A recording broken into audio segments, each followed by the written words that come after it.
Chapter 842. The smile on Qin Yining's face did not change. He smiled and said, "Brother Zhao, Brother Han, your great-grandmother, maternal great-grandfather, and grandmother are here. Did our brother Zhao and Brother Han miss your great-grandmother?" Brother Zhao nodded seriously and said in a childish voice, "Great-grandmother, we missed her. We missed her. Great-grandmother knows martial arts." Ha ha ha ha. Brother Han excitedly performed a round of punches. His small arms and short legs actually looked like they were moving. Qin Yining was surprised. Did Brother Han learn this from great-grandmother? The two children nodded at the same time. Qin Yining smiled and instructed Ji Yun to get the clothes the two children would wear outside. Today, the two children wore light yellow silk jackets and small golden locks around their necks. Qin Yining was also wearing light yellow jackets. He held one child in each hand and bent down to match the two children's speed. As he walked, he told them the names of the flowers and plants they saw and the small insects that jumped in the grass. Madame Ma could not wait and quickly walked into the courtyard. When she saw the mother and children, she could not help but smile. The mother and children were too cute together, like a nest of fluffy ducklings. "Oh, my dearest, Brother Zhao, Brother Han, quickly come and give your great-grandmother a kiss." Madame Ma quickly rushed over. Brother Zhao and Brother Han immediately walked over with their short legs and hugged Madame Ma tightly. They said in unison, "Great-grandmother." "Yes." Madame Ma happily kissed them here and there. Qin Yining walked in front and smiled. "Grandmother." Madame Ma saw that Qin Yining was smiling like a flower and his complexion was particularly good. She could not help but tease him. "Now that you've seen your two precious children, are your worries gone?" "That's right. All the unhappiness will pass." Qin Yining smiled and squatted down to pat the children's heads. "Mother! Mother!" the two children said in unison. One spoke slowly, while the other was full of energy. Qin Yining's heart melted into a puddle of water. Ma Shi happily held Han Gu-er's hand, while Qin Yining held Zhao Gu-er's small hand. Both of them turned sideways, matching the children's height and speed as they slowly walked forward. Brother Zhao had a quiet personality, so he walked side by side with Qin Yining. Brother Han, on the other hand, was like a little calf. He pulled Madame Ma's hand and pulled her forward with all his might. He even urged in a childish voice, "Hurry up, great-grandmother, hurry up." Madame Ma agreed with an okay, and said to Qin Yining, "Brother Han's temperament is exactly the same as Dai Fu's when he was young. You don't know, but when Dai Fu was young, he could do all kinds of tricks. He peed in his grandfather's tobacco, stole his grandfather's tea leaves, and even added sand into it. When he was older, it was common for him to climb up the roof and tear down the tiles." Qin Yining laughed when he heard this. "Isn't this kid the same? Yesterday, when he saw an ant hole, he deliberately peed in it." Madame Ma couldn't help but laugh out loud. Qin Yining bent down and picked up Zhao Gu-er. The child was obedient and quiet. He found a comfortable angle to lean on Qin Yining's shoulder, and his small hand even grabbed Qin Yining's long hair. His trusting and dependent appearance made Qin Yining like him so much that he kissed the top of his head. They went all the way to Xiaishao Garden. When they entered the house, they saw the Yao clan sitting on the side, chatting with the old Madame Jing, and the Sun clan. Madame Jing smiled and said, "I'm very grateful that Madame Jing treats Sister Yi so well. I'm usually in southern Yan and rarely have the chance to come back. A few days ago, something happened to the family Qin, and I was very anxious. However, I was thousands of miles away and couldn't do anything. Thanks to Madame Zhang's benevolence and righteousness, you helped the family Qin a lot. I still have to thank you." Madame Zheng had been the wife of the dying Duke Ding for so many years. Even if the family had declined, her graceful bearing was still there. When she spoke, her voice was neither high nor low, and her attitude was gentle and warm. She said that there was something that didn't exist and gave a soft slap to the Yao clan's face. Her sarcasm made the Yao clan feel embarrassed, and their faces became hot. The Yao clan suppressed their anger, and their voice was a bit sharp. Madame Zheng, you don't have to thank me. The Qin clan is also very outstanding. As expected of a girl raised in the Qin manner, she has excellent rules and has never offended her mother-in-law. She also takes care of everything in the prince's residence. She has to take care of both big and small matters. As the mistress, I often can't get involved. Qin Yining never grew up in the Qin manner. When she said this, she was scolding Qin Yining for being unruly, for offending her mother-in-law, and for taking away her authority as the steward. Ever since the last time the family Qin was driven out, the Sun clan already disliked the Yao clan. Now that they heard that she dared to be sarcastic when she came to visit, they couldn't hold back their anger. Just as they were about to flare up, Madame Zheng beat them to it. Madame Zheng said, "Many thanks for the praise, Madame Zheng. As the princess consort, Sister Yi is just doing her duty. In the future, you should beat her more. You should teach her a lesson in front of others and mock her more behind others to prevent her from becoming arrogant." The Yao clan was so angry that they almost fell backwards. The Sun clan was secretly pleased and laughed. The Dowager Duchess took a sip of the honey water, as if she was trying to suppress the smile on the corner of her mouth. The second madam felt awkward as she watched from the side. After all, they were in-laws. If they really quarreled, the one who would be in trouble would be Qin Yining. Out of the corner of her eye, she saw a figure walking by the door. She smiled and said, "Aren't they here now?" Everyone's attention was diverted, and they all looked towards the door. Qin Yining and Madame Ma were leading the children into the room. Although they heard half of the conversation, they could only pretend that they didn't hear it now. When the two sides met, they were naturally polite and greeted each other. The Yao clan was suppressing their anger, but they still had a smile on their face as they sized up Brother Zhao and Brother Han.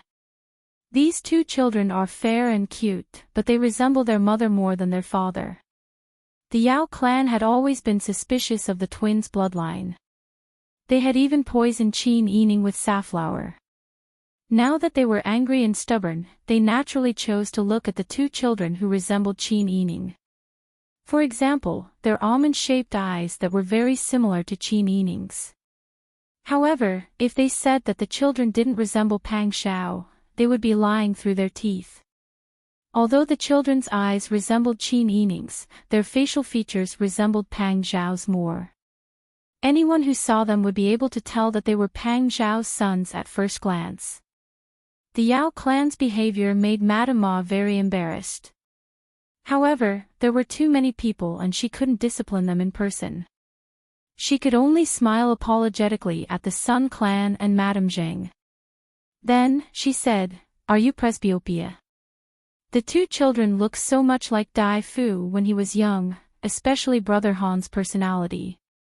"I think you should bring a mirror with you next time you go out, in case you make a mistake." The Yao clan's faces turned red when they heard their birth mother's words.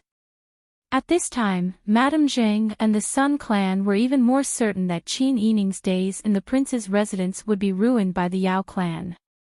Madame Zheng thought for a while and then took Madame Ma's hand. She smiled and said, "Elder sister, it's not easy for me to come here. I don't know when I'll be able to come again. I miss the children and want them to stay with me for a while. Sister Yi can't be separated from the children, so I'll let Sister Yi stay for a few days. What do you think?" Madame Ma knew clearly that Madame Zheng couldn't stand the Yao clan's behavior and was afraid that Qin Yining would be wronged. She was tactfully asking Qin Yining to go back to his mother's home. Madame Ma was very anxious and angry at the Yao clan. It was fine if they were embarrassed at home, but she didn't expect them to be full of thorns when they went out. But to be honest, which family's daughter wasn't the treasure of their parents before she got married?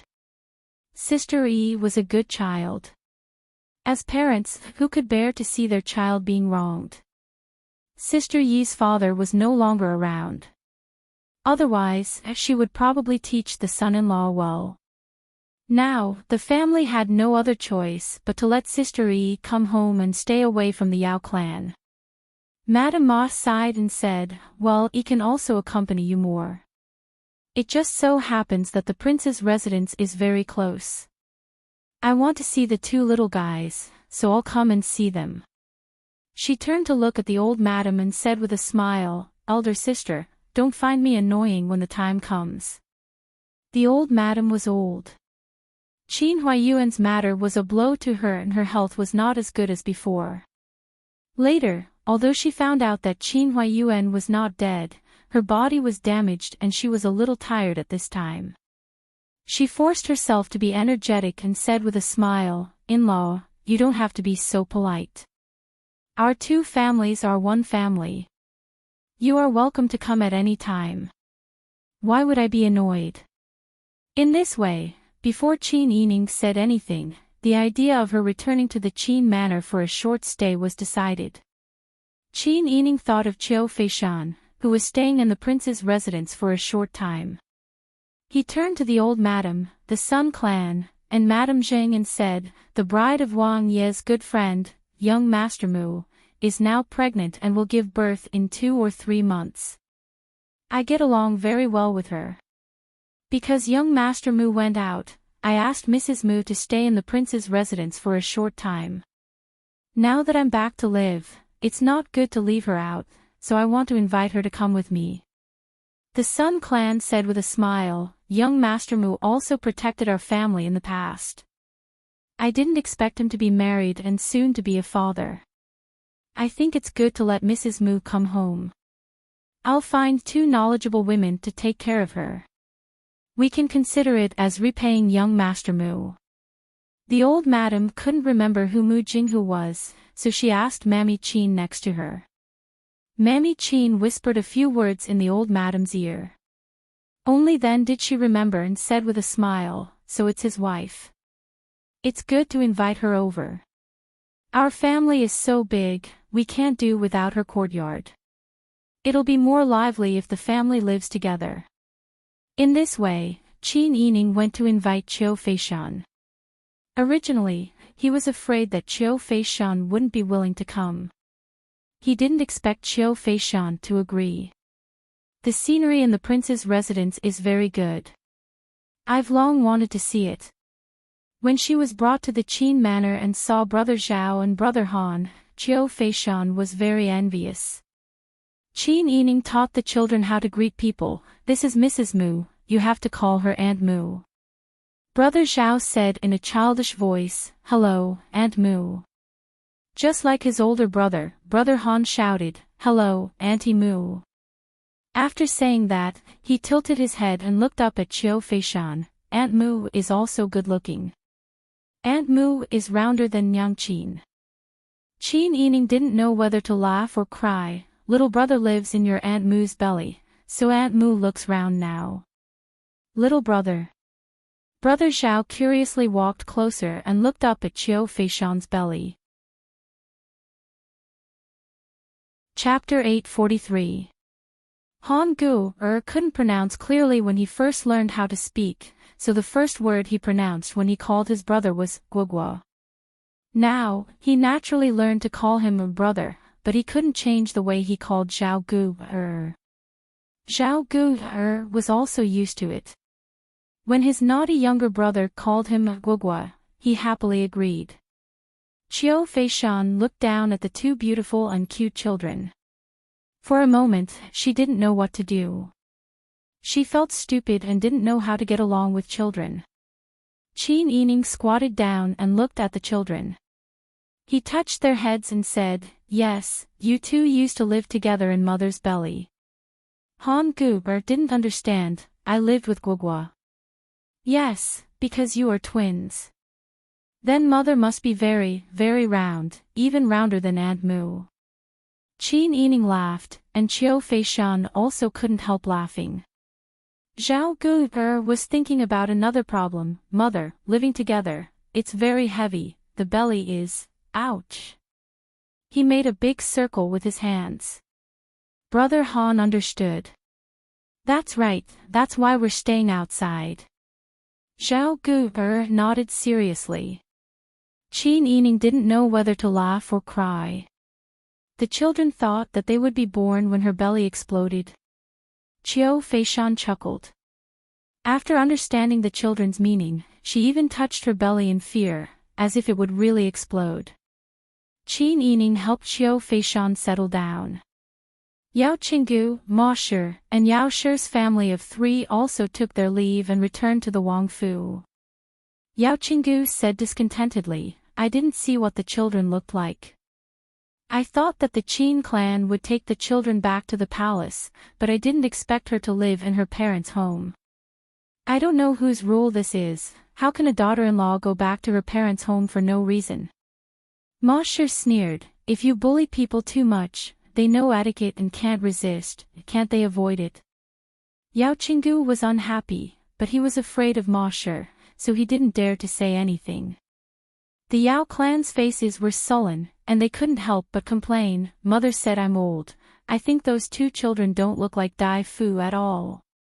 Really? Yao Qinggu asked with concern. The Yao clan said, they look a lot like the Qin clan. Their eyes are especially like the Qin clan's. Yao Qinggu fell into deep thought. Madame Ma couldn't stand the father and son duo, so she simply ignored them and said directly, in any case, you don't like the children. You just need to support the father and son duo for the rest of their lives. In the future, I will go to the Qin manor to visit the children. Don't even think about following me. The father and son were speechless. The Yao clan curled their lips and rolled their eyes. TCH. That's rare. Since then, Madame Ma often went to the Qin manor for morning roll call. Qin Yining saw that Madame Ma really liked the 2 children, so he simply held her hand and begged, Grandmother, my brothers are very close to you. It's troublesome for you to go back and forth. The Qin manor is such a big place. Can you just stay here? I haven't taught the children before, so I'm afraid that I won't teach them well. You can help me remind them. Madame Ma was hesitant at first, but later, when she thought about the actions of Yao Qinggu and the Yao clan, she felt that she couldn't be bothered to care about them, so she simply nodded and stayed. Family Qin became lively. Qin Yining was very patient with the children, but he didn't dote on them blindly. Brother Zhao didn't like to eat vegetables. When Brother Han sat down to learn how to read, it was as if he was sitting on a hot pan. The 2 children also liked to compare. Brother Zhao was smart, but he spoke late and was always interrupted by Brother Han. The 2 children often bickered. Qin Yining didn't take these small problems lightly. As long as he saw them, he would strictly teach them. Han Gu'er's body was stronger than his older brothers. He learned boxing very quickly from Ma Shi. Zhao Gu'er was slightly worse than him. Han Gu'er relied on his strong body and knew a few basic boxing techniques. There was one time when he bullied his older brother. Qin Yining caught him and asked for the reason. He didn't care about the pleas of the Sun clan and Madame Ma. He held Brother Han down and spanked him. The child was beaten until snot came out of his nose. When Brother Zhao saw his younger brother crying, he also cried until he hiccuped. He even hugged Qin Yining's leg and shouted, "Don't hit brother, don't hit brother." When Brother Han saw that Brother Zhao was pleading for him, he immediately cried and shouted, "Don't hit the pan, don't hit the pan." On the contrary, Qin Yining became the villain. Qin Yining put the child down with a straight face. Of course, she couldn't bear to hit him too hard. She only spanked him a few times.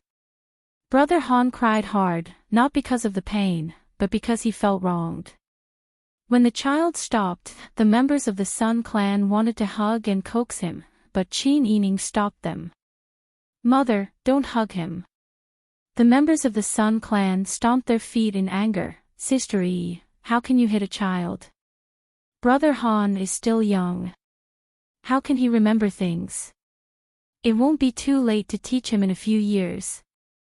Qin Yining shook her head. "Look at how smart they are. How can they not remember? After a few years, when their temperament is developed, it will be too late to teach them." Qin Yining turned around and said, "Brother Han, do you know what you did wrong?" Brother Han sobbed and lowered his head. He held his fingers and didn't say anything.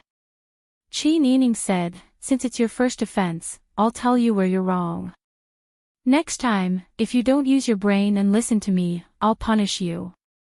Brother Han's tears streamed down his cheeks. "Brother Han, why did you learn fist techniques from great-grandma?" Brother Han pursed his lips and sobbed as he said, "Great-grandma said that if I practice boxing, my body will be strong. In the future, I will be like father." Qin Yining's heart softened, "But your father has never bullied people who are weaker than him just because he is good at boxing." Brother Han didn't understand. "You're a boy, and you'll grow up to be a man like your father in the future. A man knows fist techniques to protect others, not to bully others. You've only learned a few fist techniques, and you're already bullying people who are weaker than you. Don't you think that's right?" Brother Han stopped crying, but his little face was red. "Brother Zhao is your older brother. As a younger brother, you should be good to your older brother. Instead, you bullied him. Is this right?" "It's not right." Brother Han lowered his head and mumbled. "What about Brother Zhao?" Qin Yining looked at her eldest son. Brother Zhao stopped crying. "Mother, I also don't bully people." "And, good boy." Qin Yining squatted in front of the two children and hugged them, one on the left and one on the right. She said, "Mother didn't tell you to bully people, but she also didn't tell you to be afraid of others. Mother said, after learning boxing, what do you have to do?" Brother Han said loudly, "It's to protect people." "Right. Our brother Han is really smart." After reprimanding, she naturally had to give him a sweet date. Qin Yining praised her son from the bottom of her heart. "We don't bully people, but if someone important is bullied, we don't have to be afraid. We still have to take action." Brother Han's little face couldn't help but reveal a happy smile after being praised. Brother Zhao said, "Mother, what if someone bullies me and I hit them, and they tell Mother that Mother hit me?" Qin Yining looked at her eldest son in surprise. She didn't expect this child to be able to think of such a cause and effect relationship. "This depends on who is at fault. If Brother Zhao didn't do anything wrong, Mother won't hit you. It's the same for Brother Han. Think about it, if you don't do anything wrong, when has Mother ever hit anyone?" The two children recalled seriously and shook their heads. "That's right. If you do something wrong, Mother will naturally discipline you. But if outsiders do something wrong and someone bullies you, Mother won't just let you be bullied and not fight back." The two children nodded again and again. The members of the Sun clan frowned and said disapprovingly, "Sister Yi, how can you teach the children these things?" Qin Yining said with a smile, "If Brother Han is blindly afraid of trouble, wouldn't he be raised to the point where he doesn't have any courage?" Madame Ma said, "I think that's pretty good. Lass Yi is smart and knows how to teach." In fact, Madame Ma was thinking that it would be great if Qin Huayuan was here. With Qin Huayuan's talent and character, if he were to teach her two grandsons, they wouldn't have to worry about not having a promising future. Unfortunately, she couldn't mention other people's sad matters in this situation. Princess Consort, Qiu Lu quickly walked in from outside and said, "Wang Yi sent someone to bring back news from the front." Qin Yining was delighted and hurriedly said, please go to the reception hall in front. After handing the two brothers to the members of the Sun clan and Madame Ma, Qin Yining hurriedly rushed to the front. The person who came to report looked familiar to Qin Yining, but he couldn't remember his name. He only knew that he was one of Jinghu Wei's subordinates. Princess Consort. Jinghu Wei cupped his hands and said, Wang Yi and young Master Mu are safe and sound. At this time, they are rushing back with the army. Wang Yi was afraid that Princess Consort would be worried, so he specially sent me to report that they are safe. Okay. Qin Yining nodded and said, what happened at that time? Was the battle difficult? Were there any casualties? Jinghu Wei said, Princess Consort, the trip was exceptionally smooth. Before we had time to make arrangements, we met young Master Mu, who was driving a carriage with Tian Jizi. It is said that after young Master Mu and Tian Jizi were captured, Tian Jizi was resentful, so she suggested that young Master Mu burn down the Chiu family's residence in Bo and town. Wang Yi took us there, but by the time we were halfway there, everything had already been resolved. Qin Yining first felt relieved for Mu Jinghu, but then felt that this was indeed Tian Jizi's style of doing things. Tian Jizi stirred up trouble time and time again, and even wanted to kill her. Qin Yining naturally didn't have a good impression of her. She couldn't help but ask, Tian Jizi came back with Wang Yi at this time. Yes. Qin Yining thought for a while, and temporarily let it go. She tapped her finger on the table for a moment, and said to the outside, go and ask Mrs. Mu to come here. Tell her there is news of young Master Mu. Yes. Someone outside answered and went to ask Qiu Feishan.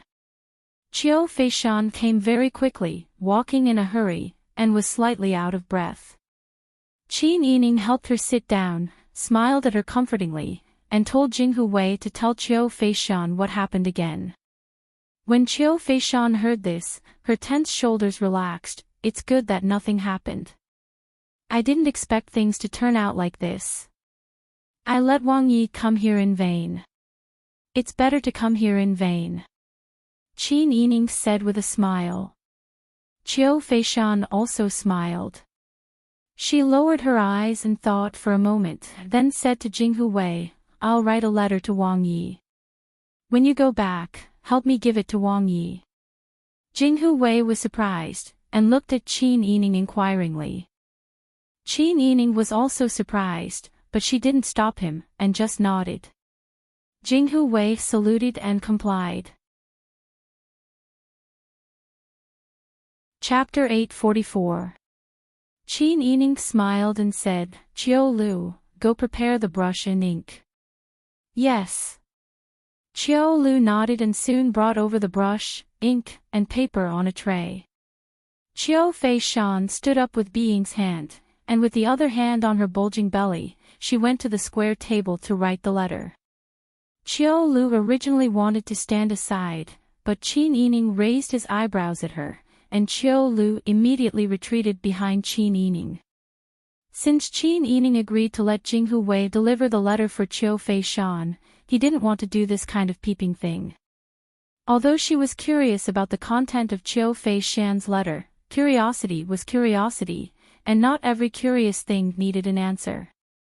Qiu Feishan's letter wasn't long, and from afar, it was only half a piece of paper, so it should only contain a few words. After she finished writing, she gracefully placed the letter into the envelope and sealed it with wax. Being handed the letter to Jinghu Wei. Qin Yining smiled and said, It must be hard for you to come back, and I'll have to trouble you to rest for a night. Princess is too polite, this is subordinate's duty. Jinghu Wei cupped his hands, put the letter away, and quickly walked out. Qiu Feishan sat in front of Qin Yining and said with a smile, In the letter just now, I asked Wang Yi and the others to come back a little later. Qiu Feishan paused for a moment, then continued, Princess also knows some things about Sitong shop, and like shopkeeper Pan, there are many people who look down on me and want to start a new life. Right now, my body is not well, and there are many things that I can't do freely, giving these people an opportunity. This time, I severely injured Qiu Yuanqing, so I want to spread the news in the city. Let everyone know that their master's husband is not someone who can tolerate them as they wish. Qiu Feishan's face was a little red when she said this.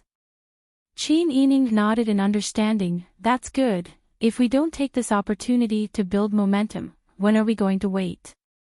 Let people know that you have a powerful husband who can even deal with Qiu Yuanqing, and let some people know how to restrain themselves so they don't feel stifled. Yes, that's exactly what I meant. Qiu Feishan smiled. Qin Yining smiled and asked, Did you ask after young Master Mu? Qiu Feishan was surprised by the question. No. Seeing Qin Yining looking at her without speaking, Qiu Feishan said awkwardly, Aren't they coming back soon? Qin Yining didn't know what to say for a while. He didn't expect that Qiu Feishan, such a transparent person, would be so slow when it came to emotional matters. Out of concern for Mu Jinghu and his wife, even though she was not particularly familiar with Qiu Feishan, she still had to talk about it. After all, something happened to young Master Mu. He was kidnapped. If your letter only talks about official matters and doesn't greet him at all, I'm afraid he will feel uncomfortable. Qiu Feishan was dumbfounded. Qin Yining knew that Qiu Feishan really didn't think of this. Why don't you write another letter to young Master Mu?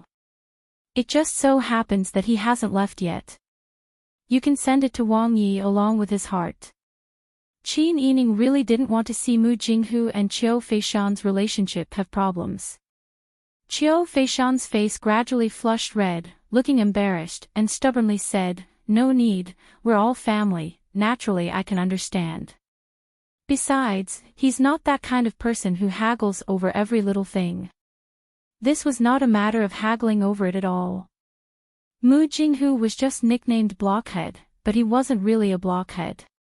Based on his love for Qiu Feishan, he must have had deep feelings for her. No matter who it was, if he was kidnapped and the person he loved only cared about his career and didn't say anything to him, he would be sad.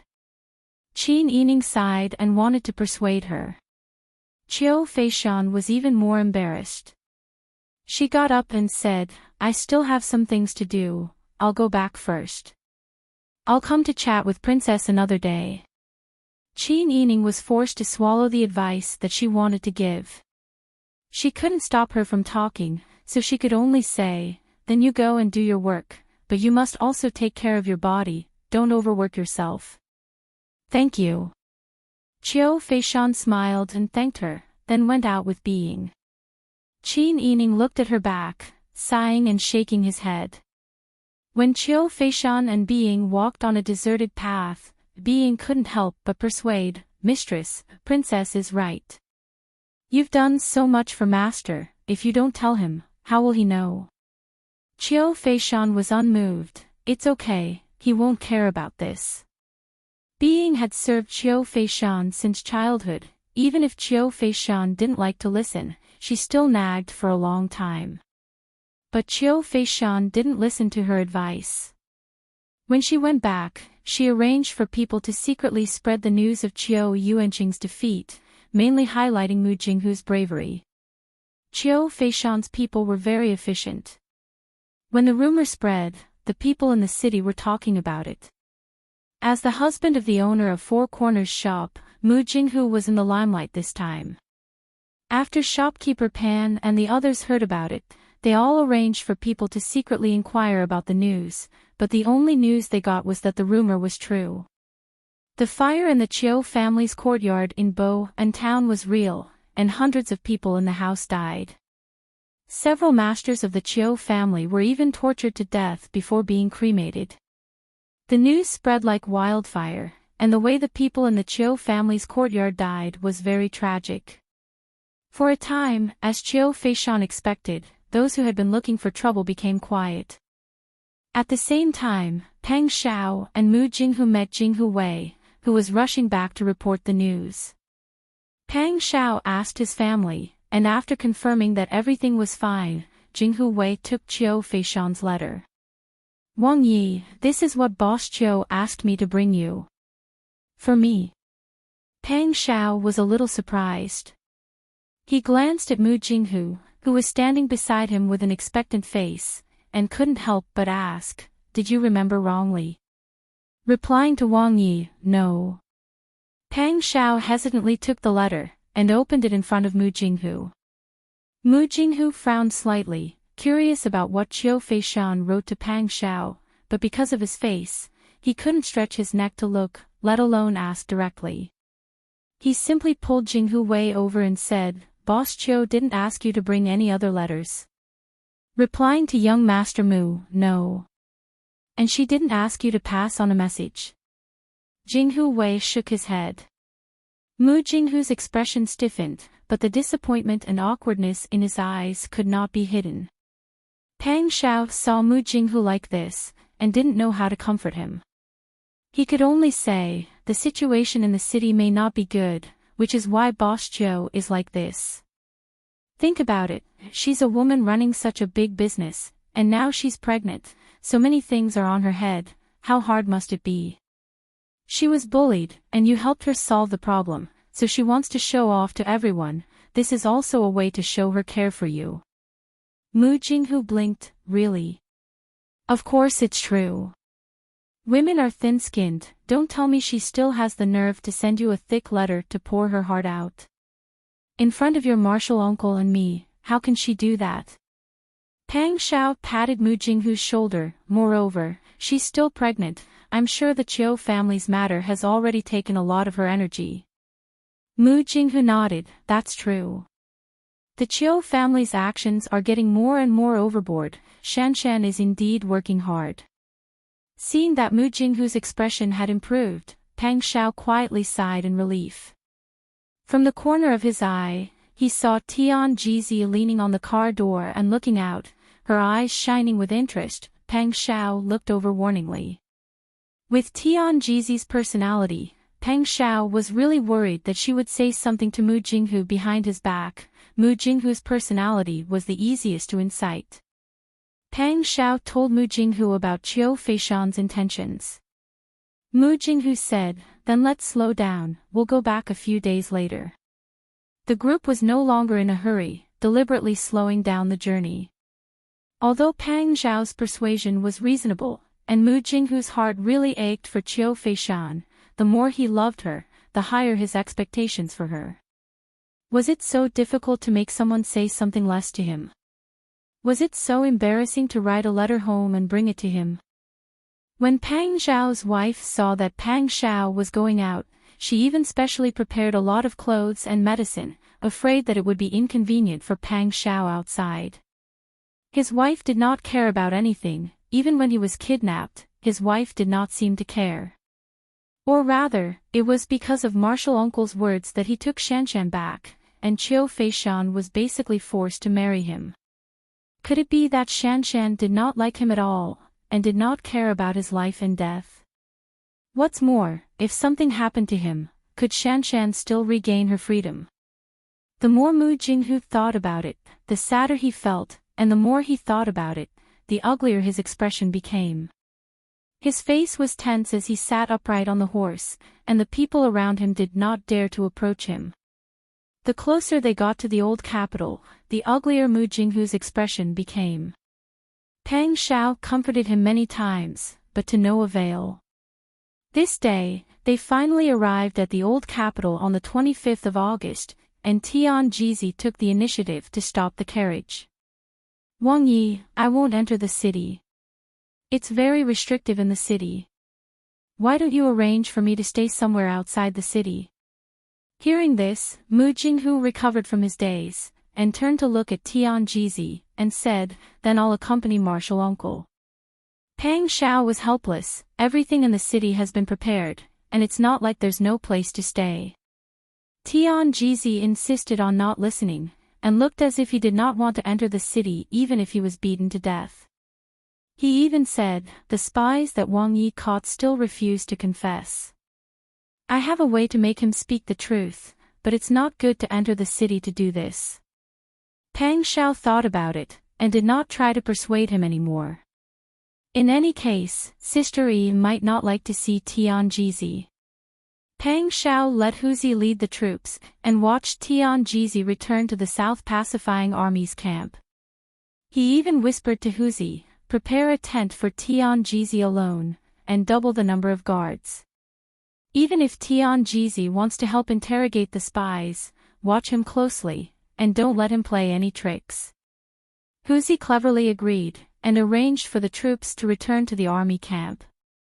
Tianjizi tried to persuade Mu Jinghu, "Don't go, it's better to go home and hug your wife." Mu Jinghu shook his head, "Didn't you say there would be a calamity? If I'm not here, what if something happens to you? Hey, brat, can't you think of me better?" Although he said this, Tianjizi did not stop Mu Jinghu. Pang Shao watched the group of people leave, and only then did he enter the city with a few attendants.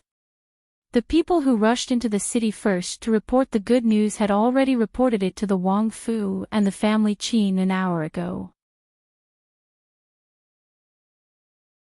Chapter 845. When Qin Yining saw that Qiu Feishan was so anxious to go back to welcome Mu Jinghu, she was happy for them and did not force them to stay. She ordered someone to prepare a carriage and sent Qiu Feishan back home. She left someone to wait at the door and went inside to pick up the two children. Brother Zhao and Brother Han had just taken a nap and were very energetic. As soon as they saw Qin Yining, the two little guys rushed over and hugged her legs. "Mother! Mother, where did you go?" Qin Yining smiled and squatted down to touch the two children's heads. She wiped the sweat on their foreheads with a handkerchief. "Mother just went to the front. Your father is back and will be home soon. Do you still remember what Mother taught you?" "Yes." Brother Han rushed to say. Brother Zhao also nodded obediently. Qin Yining smiled and said, "Well, the three of us will go to the door to welcome your father. Behave well and let him be happy, okay?" "Okay." Qin Yining hugged the two children and kissed each of them. Madame Zheng, Madame Ma, and the Sun clan stood in the corridor and watched this scene with sincere smiles. At this time, Pang Shao said goodbye to Mu Jinghu and rushed back to the Wang Fu with a few Jinghu Wei. The doorman had already stuck his head out and looked around. When he saw Pang Shao coming back with people, he quickly went inside and said, "Quickly tell old master and old madam that Wang Yi is back." After Pang Shao entered the mansion, he went straight to the upper courtyard at the back. Although the prince's mansion was called the prince's mansion now, it was just a two-story courtyard house that Pang Shao had prepared near the Qin's mansion. Pang Shao was tall and had long legs. He passed through the hall in a few strides and entered the inner courtyard through the moon gate. The Yao clan and Yao Qinggu were standing in the corridor with a smile. Pang Shao smiled and bowed to the two, then asked curiously, "Where are grandmother and sister Yi?"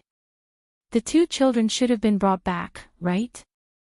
Seeing Pang Shao asking about Qin Yining as soon as they met, Pang Shao's smiling face suddenly became long. "What? Are you only thinking about that woman after coming back from a trip? Your mother and grandfather are standing right in front of you, and you don't even care." Yao Qinggu knew that the Yao clan had been suppressing their anger for the past few days. He also felt sorry for his daughter. But now that the Yao clan and Pang Shao spoke in such a rude manner, it was obvious that they were up to no good. Yao Qinggu immediately reprimanded, "How can you talk to a child like that? What's wrong with asking about the situation at home? Don't you have any magnanimity as a mother? Don't tell me you want to learn from those bad people who only know how to run away." The Yao clan's face turned ashen. It took them a long time to understand the meaning of the last sentence. It wasn't that hard to accept. Pang Shao raised his eyebrows, knowing that something must have happened at home. "How's the family these days?" The Yao clan snorted, "You're still asking. It will be difficult for you to take a concubine in the future. You don't know what your wife has done." The Yao clan recounted the day when Chang Chenyuan ordered people to slap Pankyu in Qin Yining, adding oil and vinegar. I've never seen such a domineering and vicious woman who doesn't abide by the virtues of a wife. The face of the prince's mansion has been lost by her. She's always behaving like a vixen with her nose in the air. She even dared to say that she was jealous in front of all the guests. She clearly doesn't put me, her mother-in-law, in her eyes. In her eyes, I'm less than an ant on the ground. You've got a good wife. Ah, you brought her back just to make things difficult for me. Your wife even asked me to go back to your majesty. As long as your majesty agrees, I can divorce her. Does she really think that I don't dare to go back? The Yao clan had been suppressing her anger for so many days, especially after Madame Ma beat her up for accepting things from Pan Kiyu in private. She had been unhappy for a long time. When she saw her son, she only treated Pang Xiao as the person closest to her. Naturally, she had to voice out her dissatisfaction. She completely ignored Pang Xiao's increasingly ugly face. Yao Qinggu lit a cigarette and looked at Pang Xiao while smoking. Seeing Pang Xiao's unhappy face, Yao Qinggu coughed twice. The Yao clan's voice was interrupted. Only then did she realize that her son's face had darkened. What? You don't like to hear mother say a few words about your wife? I'm doing it for your own good. The Yao clan stood up and pointed at the door, spitting fiercely. That vicious woman would rather be shameless than take a concubine for you. But the two she raised clearly don't look like you at all. Who knows who their father is? If I wasn't afraid that you'd be a coward and keep quiet, would I have been the bad guy all this time? If you were raised by me, you'd immediately divorce the Qin clan. There are so many good girls with better families than her. Even if you gave birth to a son, you wouldn't be adulterated. Pang Xiao's face gradually calmed down. When the Yao clan saw that Pang Xiao didn't speak, she was even more certain that her words were correct. Just as she was about to continue, Pang Xiao spoke first. It seems that old madam has been bewitched and is seriously ill. She's already getting older and her body isn't in good condition. It's easy for her to be influenced by others and even have hallucinations. It's really worrying. Guards. Pang Xiao turned around. Two people from the Jinghu Wei at the door immediately came in and saluted Wang Yi. This king bought a manor in Nanyan that's close to the outskirts. It has beautiful scenery, fresh and elegant. It's just right for old madam to recuperate. Set off immediately and send old madam to the manor. I don't think old madam's servants are qualified. She's fine, but they've been serving her until she's crazy. Our family doesn't like fighting and killing. Send those people away and sell them. Go find the chief inspector and let him deal with them. Yes. Wang Yi. The Jinghu Wei were all military men. They worshipped Pang Xiao very much. Because Pang Xiao favored Qin Yining, these Jinghu Wei also trusted and worshipped Qin Yining. They were outside the door just now and heard the Yao clan's words clearly. Now that they received orders, they didn't feel that it was inappropriate.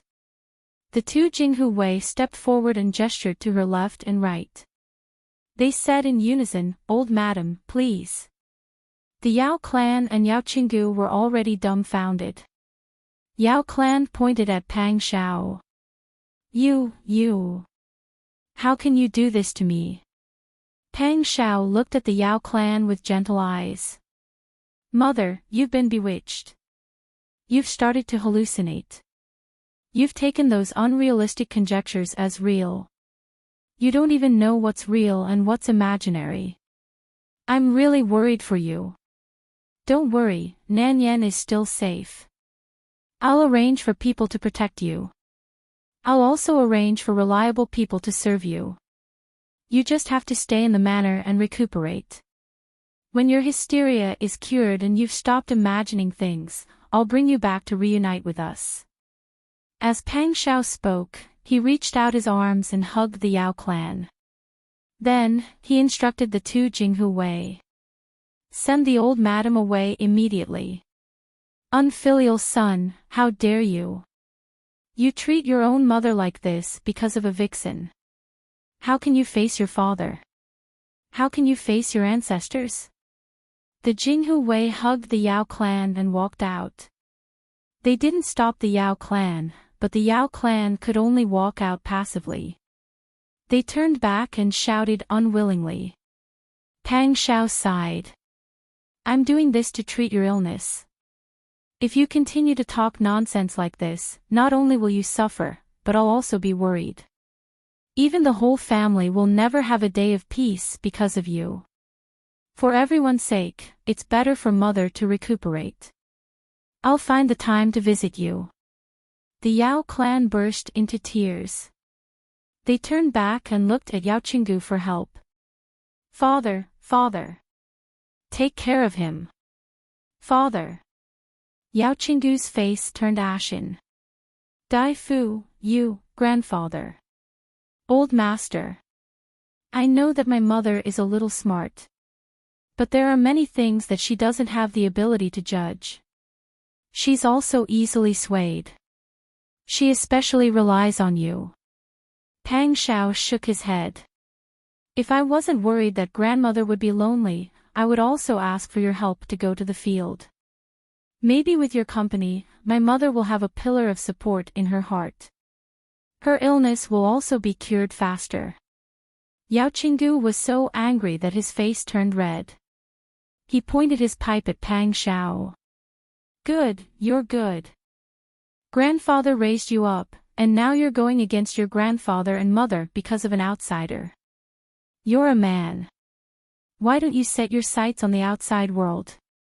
Why do you have to keep an eye on these trivial matters in the inner residence? I grew up under your tutelage, but where did your wisdom and confidence go? Are you becoming so wishy-washy now that you're old? I'm doing this for the peace of the family. Pang Shao said in a low voice. What's the situation now?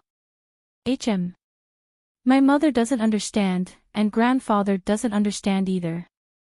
This sentence made Yao Qinggu swallow back the words that he was about to scold. Sister Yi and I have encountered a few near-death situations outside. When we return home, we have to be instigated by others. Our prince's residence only has a few masters. The Qin family is so big, yet they still live in harmony. What about you, Is this how you manage the inner residence for me so that I don't have to worry about anything? Pang Shao said to Jinghu Wei, who was standing at the door without moving. Why aren't you sending old madam to recuperate? Yes. Jinghu Wei received the order and immediately left. Jinghu Wei had already prepared a carriage. The Yao clan members were stuffed into the carriage without any clothes or jewelry. They were escorted out of the prince's residence by two people. At this time, Yao Qinggu's heart was filled with mixed feelings. His lips moved, but he couldn't say a word. You don't have to worry about my mother. Always being so angry is not good for her health. Recuperating like this will also prolong her life. Rest well at home. This grandson will take his leave. Pang Shao cupped his hands, turned around, and left with his people.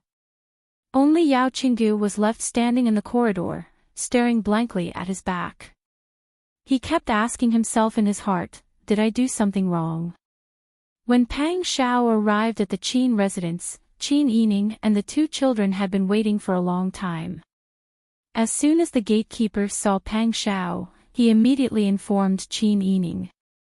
Qin Yining smiled and whispered a few words to the two children. The two children immediately nodded and ran out of the gatehouse hand in hand. They rushed towards Pang Shao and used the divine leg hugging technique again.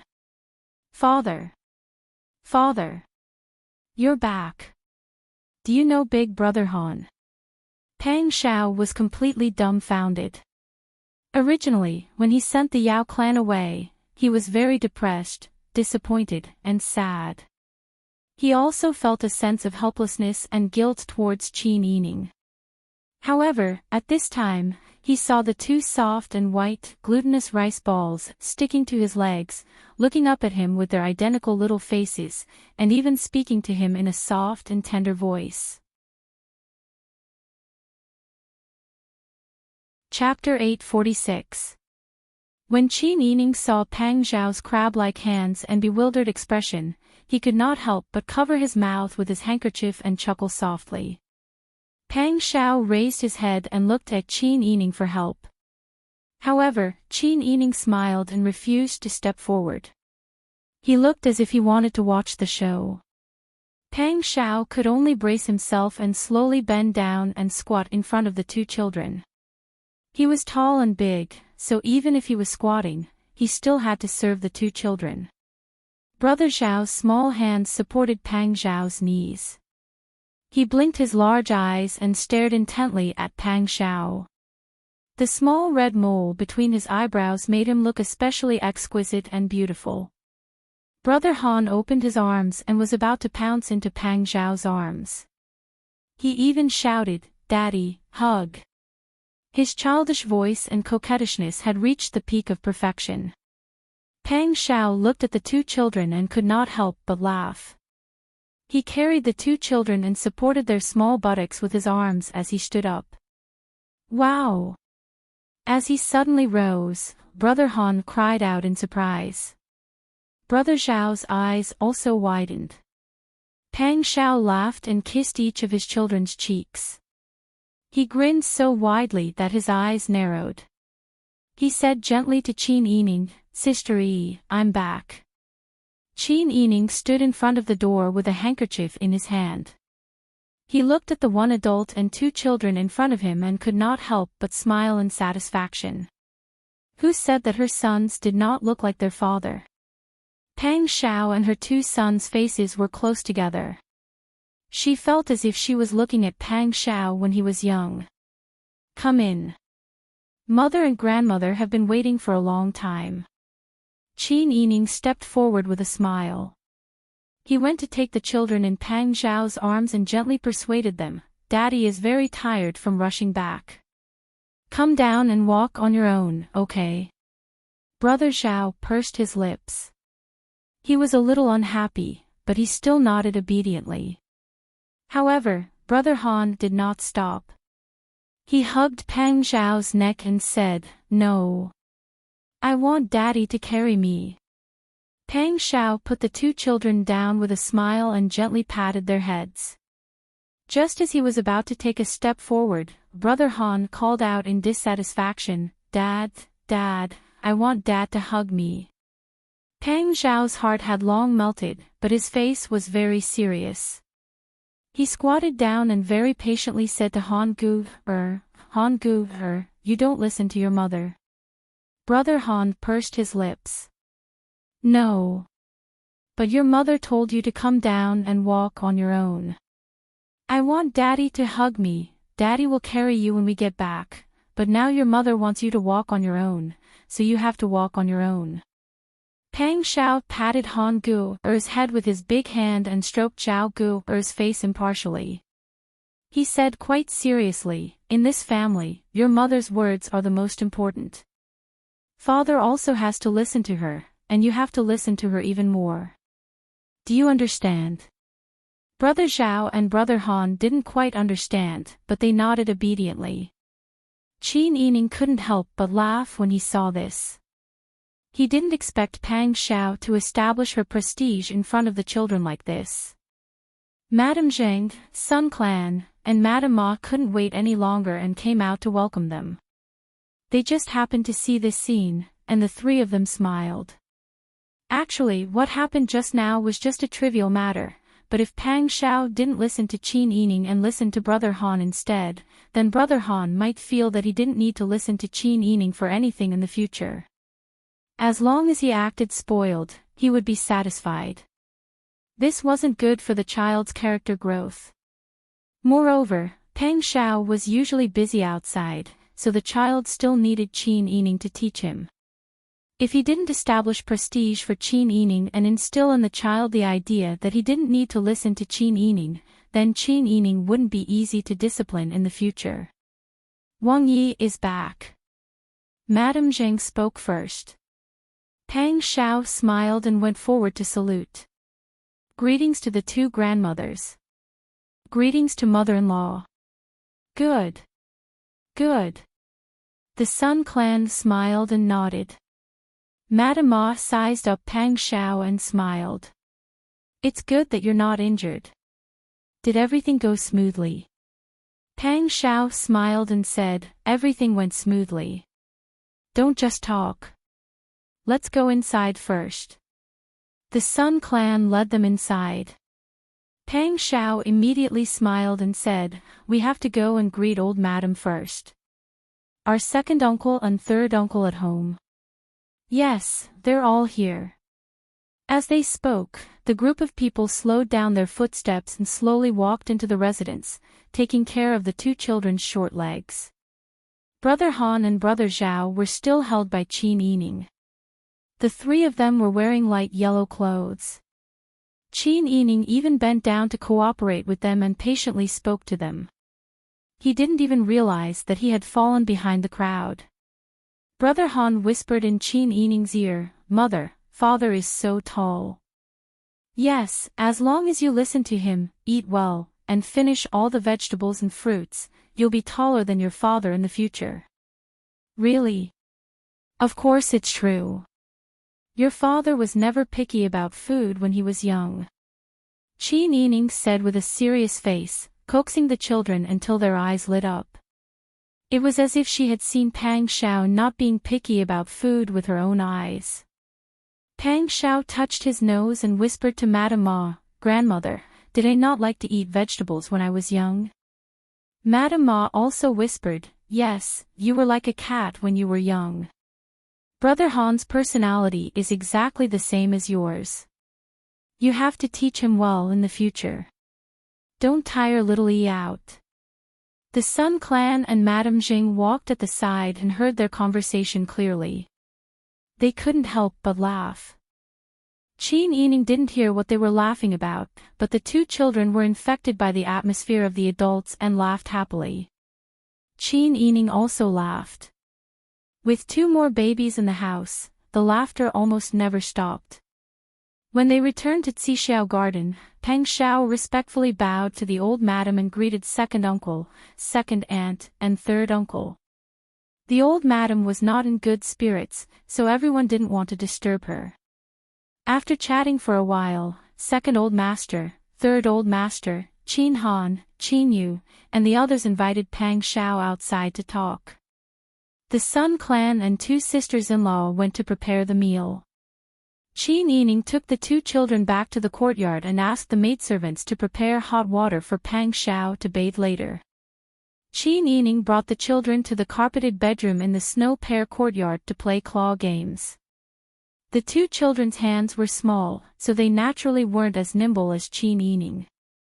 However, Qin Yining wanted to make the children happy, so he naturally played with them. Pang Xiao chatted with second uncle, third uncle, and the others outside. When she learned that Qin Yining and Madame Ma were both staying in the residence today, she excused herself and came back first. As soon as she entered the door, she heard the laughter of the adults and children coming from the room. Pang Xiao couldn't help but slow down her footsteps. She stood at the door and waved the maidservants away. She quietly watched Qin Yining play with her two sons like little girls. She knew that Qin Yining would love their children very much. She didn't expect that she would be so happy when she was with the children. Even if she suffered so much when he wasn't at home, she never said anything bad about his family in front of him. She also wouldn't bring those negative emotions in front of him. She was so beautiful that she was worth him doing anything for her. You're back. Why didn't you come in? Qin Yining looked up and saw Pang Xiao standing at the door, staring blankly. Brother Han and Brother Zhao both stood up and ran over to Pang Xiao. They hugged his legs very smoothly. Father, hug. Yes. Pang Xiao picked up the two children and tossed them to the left and right of his shoulders. Then, he raised his big hands to support their backs. When had the children played this before? They all looked scared and excited at the same time. They were so excited that they kept crying out, "Ya ya." Brother Zhao was a little more timid. He even turned sideways and hugged Pang Xiao's head. Pang Xiao carried his son and circled around the room. He even jumped up and down lightly like a nimble monkey. The children were so surprised that they laughed and shouted. They were very happy. Brother Han was still kicking his two legs as he shouted, "Fly higher, Daddy, fly higher." Qin Yining watched Pang Xiao coax the children like this. He was so amused that he couldn't stop giggling. Even Bing Tang, Ji Yun, and the others were attracted over. They surrounded the door and laughed with them. Pang Xiao played with them for a while. He then picked them up and threw them high and caught them again. He only stopped when the two children's faces were red. "Is it fun?" "It's fun." "Is father okay?" "Okay." The children answered in unison. They hugged Pang Xiao's neck and smeared saliva on his face from both sides. Qin Yining was laughing so hard that he was almost out of breath. He came forward and said, "If you don't go to the bath now, the water will turn cold." "Okay, then I'll take the children to the bath." Pang Xiao picked up the children and held them with each arm. He even imitated the sound of the wind and rushed to the bathroom. The children giggled all the way. Qin Yining was worried. She was afraid that Pang Xiao's rough hands would hurt the child, so she dismissed the servants and followed them in. Pang Xiao was wearing an inner garment. He rolled up his sleeves and cooperated with Qin Yining to bathe the two children. Then, he called the wet nurse and the maidservant to take the children to change their clothes. Qin Yining smiled and said, "Do you want me to wash your hair?" "Okay." Pang Xiao took off his clothes and stepped into the bathtub. He raised his head and let Qin Yining do the work. Qin Yining's face was slightly red. He took a wooden spoon and scooped up some moderately hot water from a wooden basin at the side. He poured it on Pang Xiao's long hair. Then, he took some soap beans and rubbed them until they frothed. He used his fingertips and fingernails to gently scratch Qin Yining's scalp. Pang Xiao moaned comfortably. He closed his eyes and leaned against the bathtub, saying, "Sister E, it's so comfortable." Qin Yining's face was a little red from his tone. He didn't know if he was thinking too much. Qin Yining looked for a topic to divert his attention. "Where are young Master Mu and Tian Jizi?" Pang Xiao chuckled, as if he knew that Qin Yining was shy. He cooperated and said, "When we came back, we caught a spy who was following us. Tian Jizi didn't want to enter the city, so he volunteered to interrogate the spies. Mu too followed him to the barracks." "Barracks? South Pacifying Army's barracks?" "Yes." Pang Xiao sighed softly, "You don't know." Mu too was angry the whole way. Boss Chiu is really too much. She didn't even say a word to Mu too. Mu too's heart is filled with her. Chapter 847. In fact, it's not that Boss Chiu doesn't care about Gongzi Mu. When she heard that he was fine, she was overjoyed. When she knew that you were about to enter the city, she hurried home to welcome you.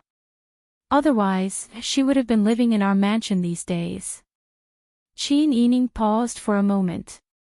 After thinking for a while, he said, "In fact, I think that she seems to be a little bothered by what happened when she married Gongzi Mu. It's just that she's already married, and now she's going to have a child. Everyone recognizes reality.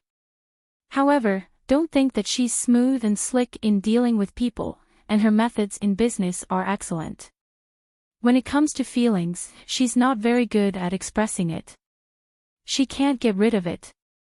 Pang Xiao didn't comment. He was indifferent to Qiu Feishan's character. He just said, Blockhead is also brooding about marrying Boss Qiu that day. After all, he snatched his wife by force. He's still somewhat worried in his heart. He's afraid that Boss Qiu and he weren't sincere from the beginning. This is also human nature. Qin Yining sighed and nodded. It seems that every family has its own difficulties. Qin Yining took a wooden spoon and let Pang Xiao raise his head to wash the foam in his hair. Pang Xiao closed his eyes comfortably and said lazily, How many people can have a good life like mine? Sister Yi, I'll wash it for you in a while. Qin Yining's face heated up. He shook his head and said, No, we'll have dinner later. The two children may come to us later. Pang Xiao was a little unhappy. He hadn't seen his wife for a long time. Now that she was by his side and the atmosphere was so good, why couldn't he indulge in debauchery to his heart's content? However, in the end, he also respected Qin Yining's intention. He also knew that she was shy in front of her family and didn't want her to be talked about. Pang Xiao smiled as he pulled Qin Yining's hand and pulled her in front of him. He tasted her petal-like lips to his heart's content. The banquet was particularly lively. After the meal, Pang Xiao dragged Qin Yining and Mrs. Ma to slow down and talk. Grandmother, my mother is not feeling well and she is not in good spirits. When I came back in the afternoon, I was really worried about her. I have already arranged for someone to escort her to my village in the south. Mrs. Ma was stunned, and the smile on her face froze. Qin Yining frowned. Why so sudden? Where is old madam feeling unwell? Have you seen a doctor? It's mainly because he's mentally tense. Pang Xiao comforted Qin Yining as she held his hand. Qin Yining was still immersed in the fact that the Yao clan was suddenly sent away. She didn't notice that Pang Xiao was holding her hand and had his arm around her shoulder protectively. Mrs. Ma was an understanding person. Seeing Pang Xiao like this, what else could she not understand? The Yao clan was her daughter. Of course, she loved them dearly. However, Pang Xiao was her biological grandson. She watched him grow up. How could she not know Pang Xiao's temper and character? He wasn't an unfilial person. If he was determined to send the Yao clan away, it must be because the Yao clan had done something unbearable. In fact, as early as when the Yao clan and Yao Qinggu teamed up to give Qin Yining safflower when she was pregnant, Mrs. Ma had already expected this day to come. In her imagination, Pang Xiao would be even more excessive and even cut off all contact with them. Now, Pang Xiao only sent people to the village. He even arranged for people to serve and protect them. His methods were already very gentle. However, although the reason was clear, Mrs. Ma still felt very sad. First, she couldn't let people rue Yi. Why did the Yao clan do that? In the end, she was incompetent and didn't teach her daughter well. Pang Xiao was originally afraid that Mrs. Ma would resent Qin Yining, so he firmly expressed his love for Qin Yining. However, when he saw Mrs. Ma's lowered eyes, he couldn't bear it. He let go of Qin Yining and went forward to hug Mrs. Ma. Grandma, don't worry. That place is beautiful, and it's in the territory of the Southern Yan Kingdom. I've also arranged for people to serve and protect her.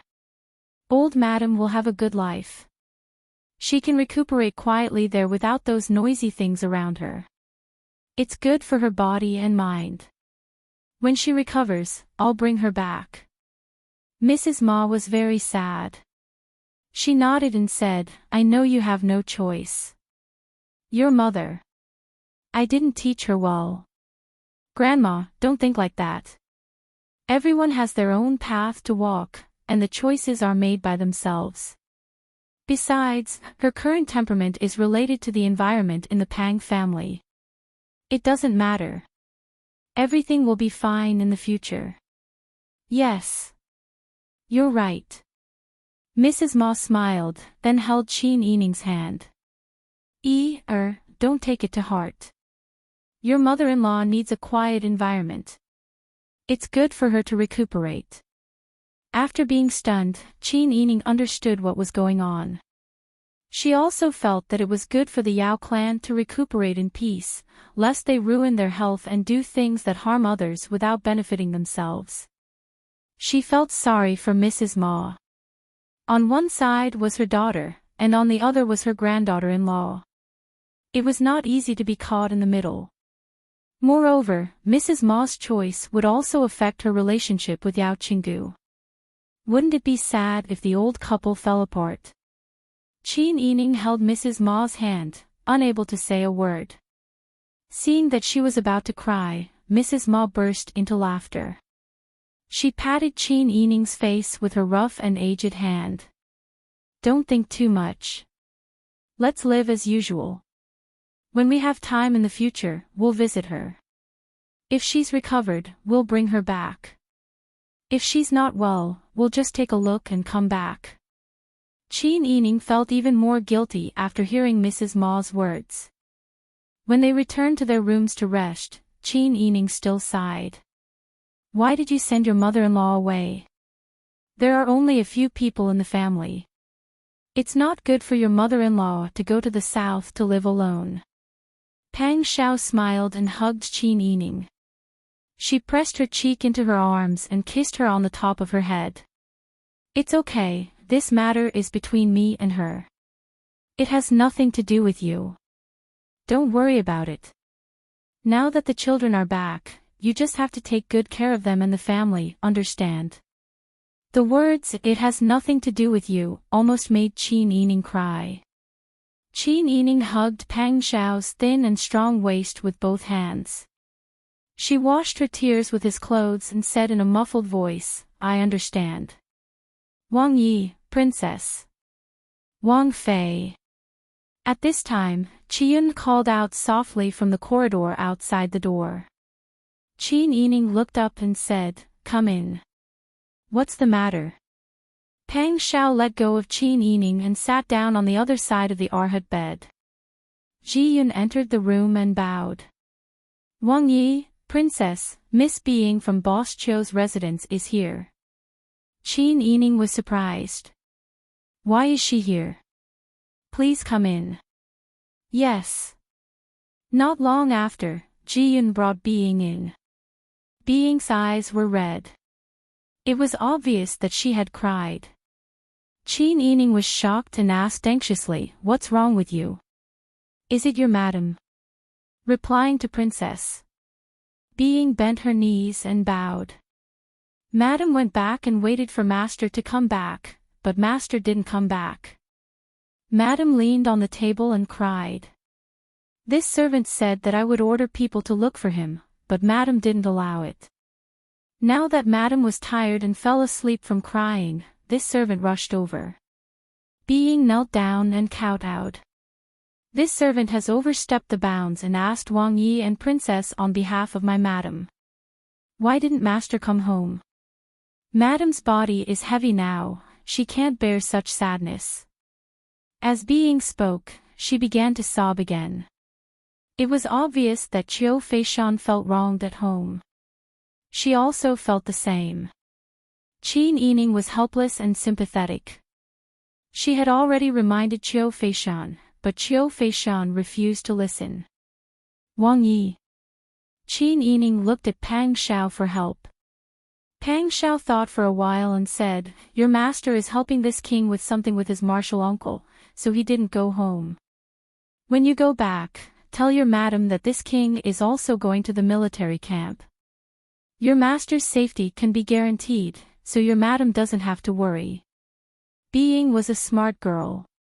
Looking at Pang Xiao and Qin Yining's expressions, she knew that Pang Xiao said this to save face for Mu Jinghu and also to save face for Qiu Feishan. As Wang Yi, it was already rare for him to agree to go to the military camp and make a promise of safety. Being's status was lowly and she didn't dare to make any other requests. She bowed gratefully and said, thank you, Wang Yi, thank you, princess. She hurried home to look after Chiu Feishan. After kowtowing, she hurried back. Qin Yining looked at Being's back and sighed helplessly. She turned around and asked Pang Xiao, "What should we do? We can't watch the young couple fight like this. Boss Chiu is still pregnant. If she is too sad, what will happen to the baby?" Pang Xiao said, "I wasn't coaxing that girl just now. I'll go to the military camp to take a look. If I can persuade that blockhead, if he doesn't love his own wife, should he wait for someone else? Besides, it's better to talk about the misunderstanding than to guess blindly." Qin Yining nodded in agreement and sighed, "Why don't I go with you? If it's not convenient for you to say it, I can help you. Besides, Master Mu is a thin-skinned person. Maybe if I persuade him, he will feel embarrassed and go home." Pang Xiao thought for a while and nodded, "That's good. There's no time to lose. Let's go now." Qin Yining nodded and called Ji Yun, Bing Tang, and Xian Yun in. She told them to take good care of the two children. Pang Xiao ordered someone to prepare a horse. Then, he took Qin Yining with him. The two rode to the Southern Pacifying Army's camp. When the two arrived, the sky was already dark. The Southern Pacifying Army's camp was built on the mountain and covered a large area. The camp was brightly lit and lively. It was the first time Qin Yining saw the Southern Pacifying Army's camp at night. She couldn't help but think of what happened in the past. At that time, she and Pang Xiao had not known each other for long. Her father took her to participate in the peace talks under the order of the fatuous emperor. Just when she was ready to protect her innocence with her life, Pang Xiao announced in front of the Tiger Army that she was his. Qin Yining's face was hot when she thought about it. She couldn't help but laugh. Pang Xiao didn't understand what Qin Yining was laughing about. He looked down at her in confusion. "What's wrong?" "Nothing. I just remembered what happened during the peace talks." Pang Xiao was stunned when he heard this. Of course, he also remembered that Qin Yining walked into the wrong tent and bumped into him bathing. "So you remember it so clearly?" "Yes." Chapter 848. Qin Yining blushed when she heard his deep teasing. She rebuked, "Why do you always have a glib tongue? Why don't you talk about how domineering you were at that time? It's hard to forget that I was bullied by you like that." "Ha ha. If I don't take the initiative, should I give you the chance to be the crown prince's consort?" Qin Yining was rendered speechless by his matter-of-fact tone. She hit him. Pang Xiao laughed and grabbed her hand. He hugged her and gave her a loud kiss. As they spoke, they arrived in front of the wooden fence of the camp. Pang Xiao dismounted and bent his arm to help Qin Yining step on it.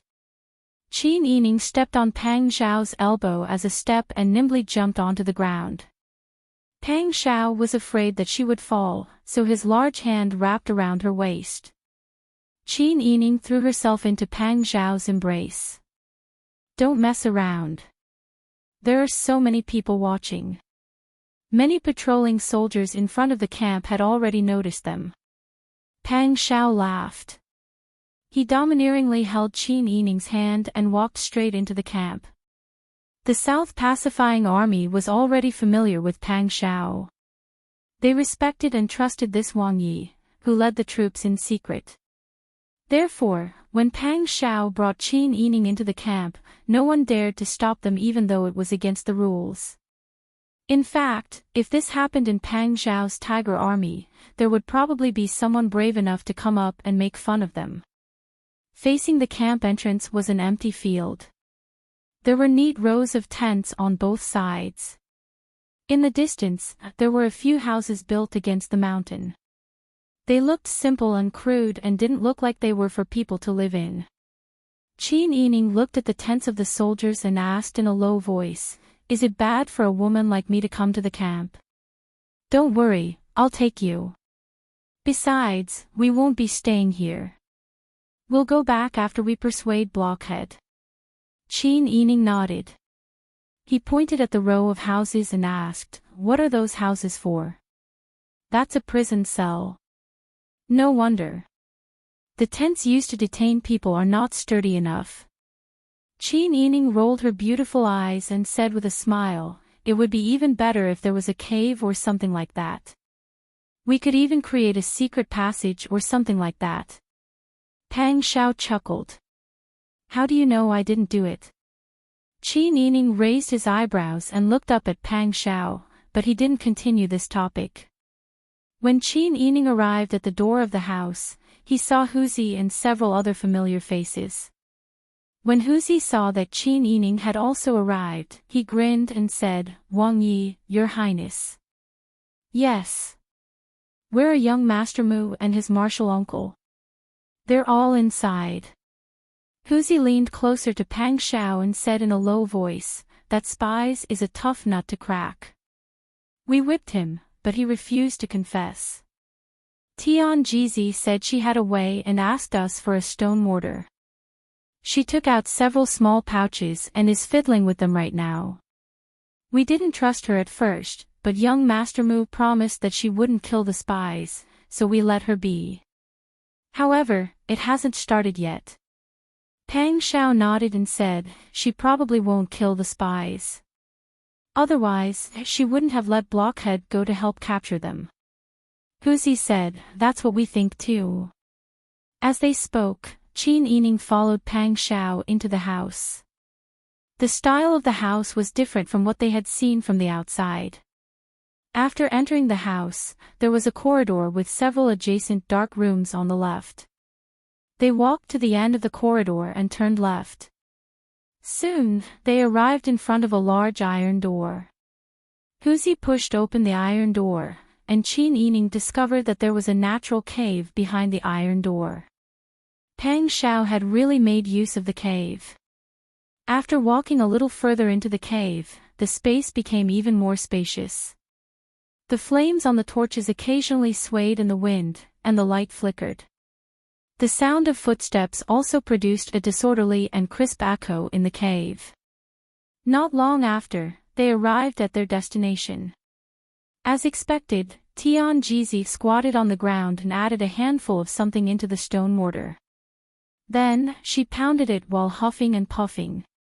Mu Jinghu stood beside her and stared blankly at the mountain wall, as if his soul had left his body.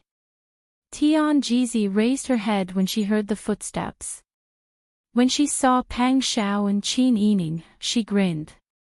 Qin Yining already knew that they would meet Tian Jizi. On the way here, he was still thinking about how this person had harmed her in the past. He didn't expect Tian Jizi to be as thick-skinned as ever. She actually smiled first. Don't hit a smiling person. They were old acquaintances, and there was even Mu too in the middle. Qin Yining didn't show any signs of rejection. He smiled naturally and greeted the two of them. Mu Jinghu forced a smile and went to the side in a daze again. Tian Jizi stuffed the stone mortar into Huzi's hands and said, "Mix this with some water and pour it in. I guarantee that he'll confess everything." Huzi looked at the lump of blue mud. The color didn't look right. "This won't poison him to death, right?" "Don't worry, it won't. I'll just make him tell the truth. Don't feed him too much. If you don't feed him a second time, the medicine will wear off in 2 to 4 hours. He'll still be a normal person. I guarantee that he'll answer whatever you ask of him. There won't be a single wound left." Tian Jizi spoke so seriously and confidently that Huzi was itching to give it a try. He looked at Pang Xiao inquiringly. Pang Xiao looked at Tian Jizi's sincere smile and said with a smile, "I'll listen to Tian Jizi." "Yes." Huzi held the stone mortar and strode into the cave. Following the light from the torches of his followers, Qin Yining saw that there were several large and small caves in the depths of the cave. They walked into one of them. When the light from the torches disappeared, the cave became dark again. They could vaguely hear voices inside, but they couldn't make out what they were saying. Qin Yining tugged at Pang Zhao's sleeve. They couldn't forget what they were supposed to do. Pang Zhao suddenly understood. He smiled and asked Mu Jinghu, "Blockhead, you've been here all this time. Why didn't you go home?" Mu Jinghu came back to his senses. His face was full of displeasure. "No, I had to protect Martial Uncle." When Qin Yining saw Mu Jinghu's expression, he knew that he was stubborn. He gave Pang Zhao a look and tugged at Mu Jinghu's sleeve, indicating that he should come out and talk to him. Mu Jinghu didn't want to go, but Pang Zhao had already gone to talk to Tian Jizi. Qin Yining was also waiting for him not far away. He couldn't refuse Qin Yining and could only walk over. The two of them walked to a secluded place. Qin Yining said, "Aren't you worried about Boss Chou's condition if you don't go home? She's getting older and hasn't been feeling well recently. I'm afraid that she'll be tired.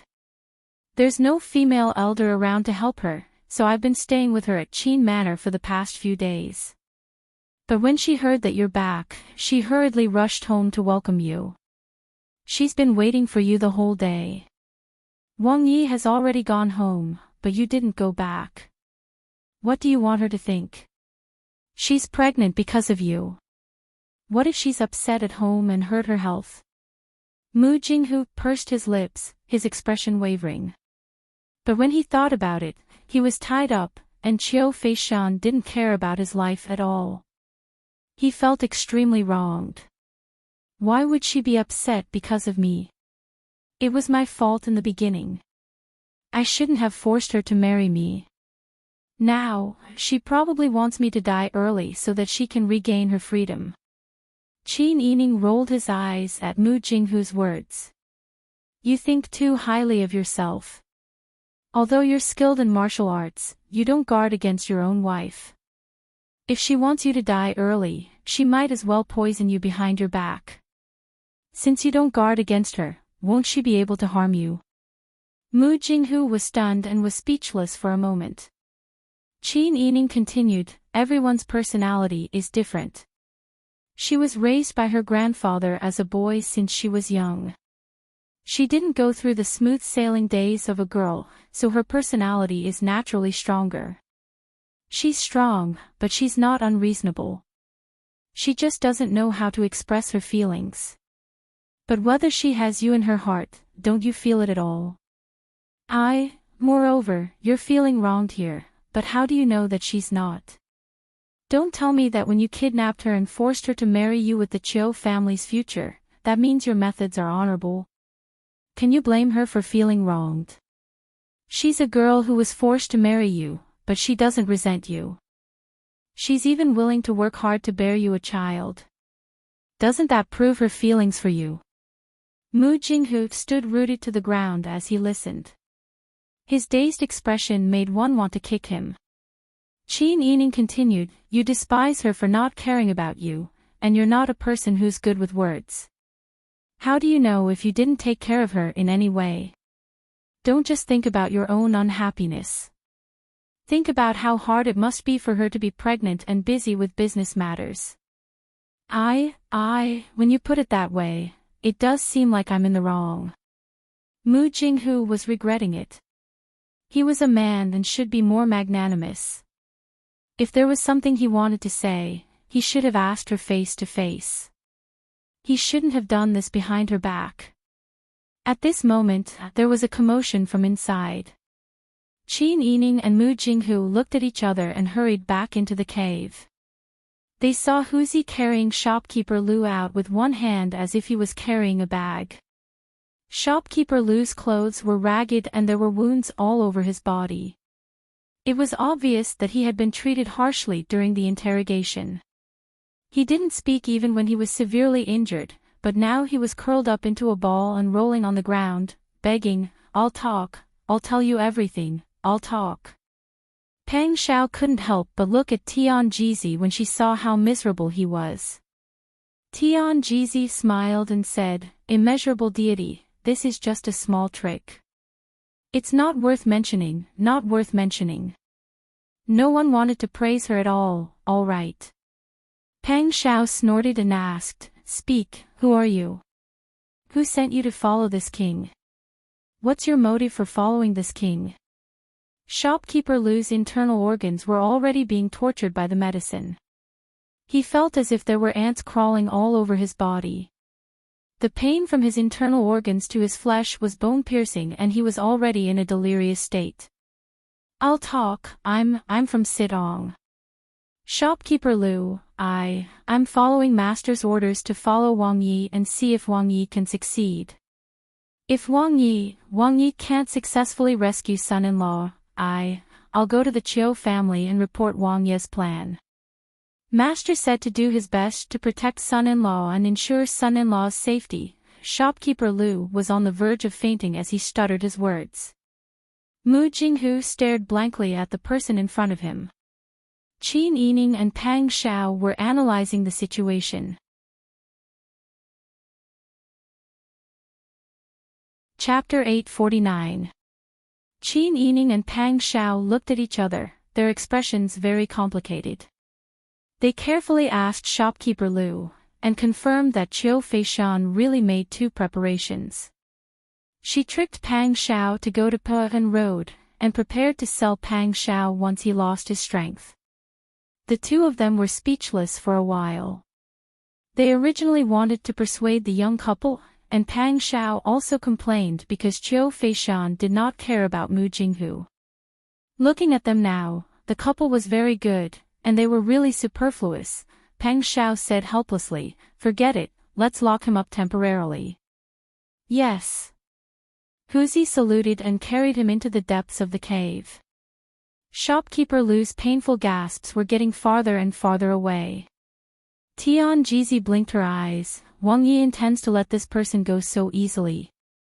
Pang Xiao saw Tian Jizi's expression that wanted to see the world in chaos, and became vigilant. He coughed lightly and said, Xian Gu, you don't have to worry about this.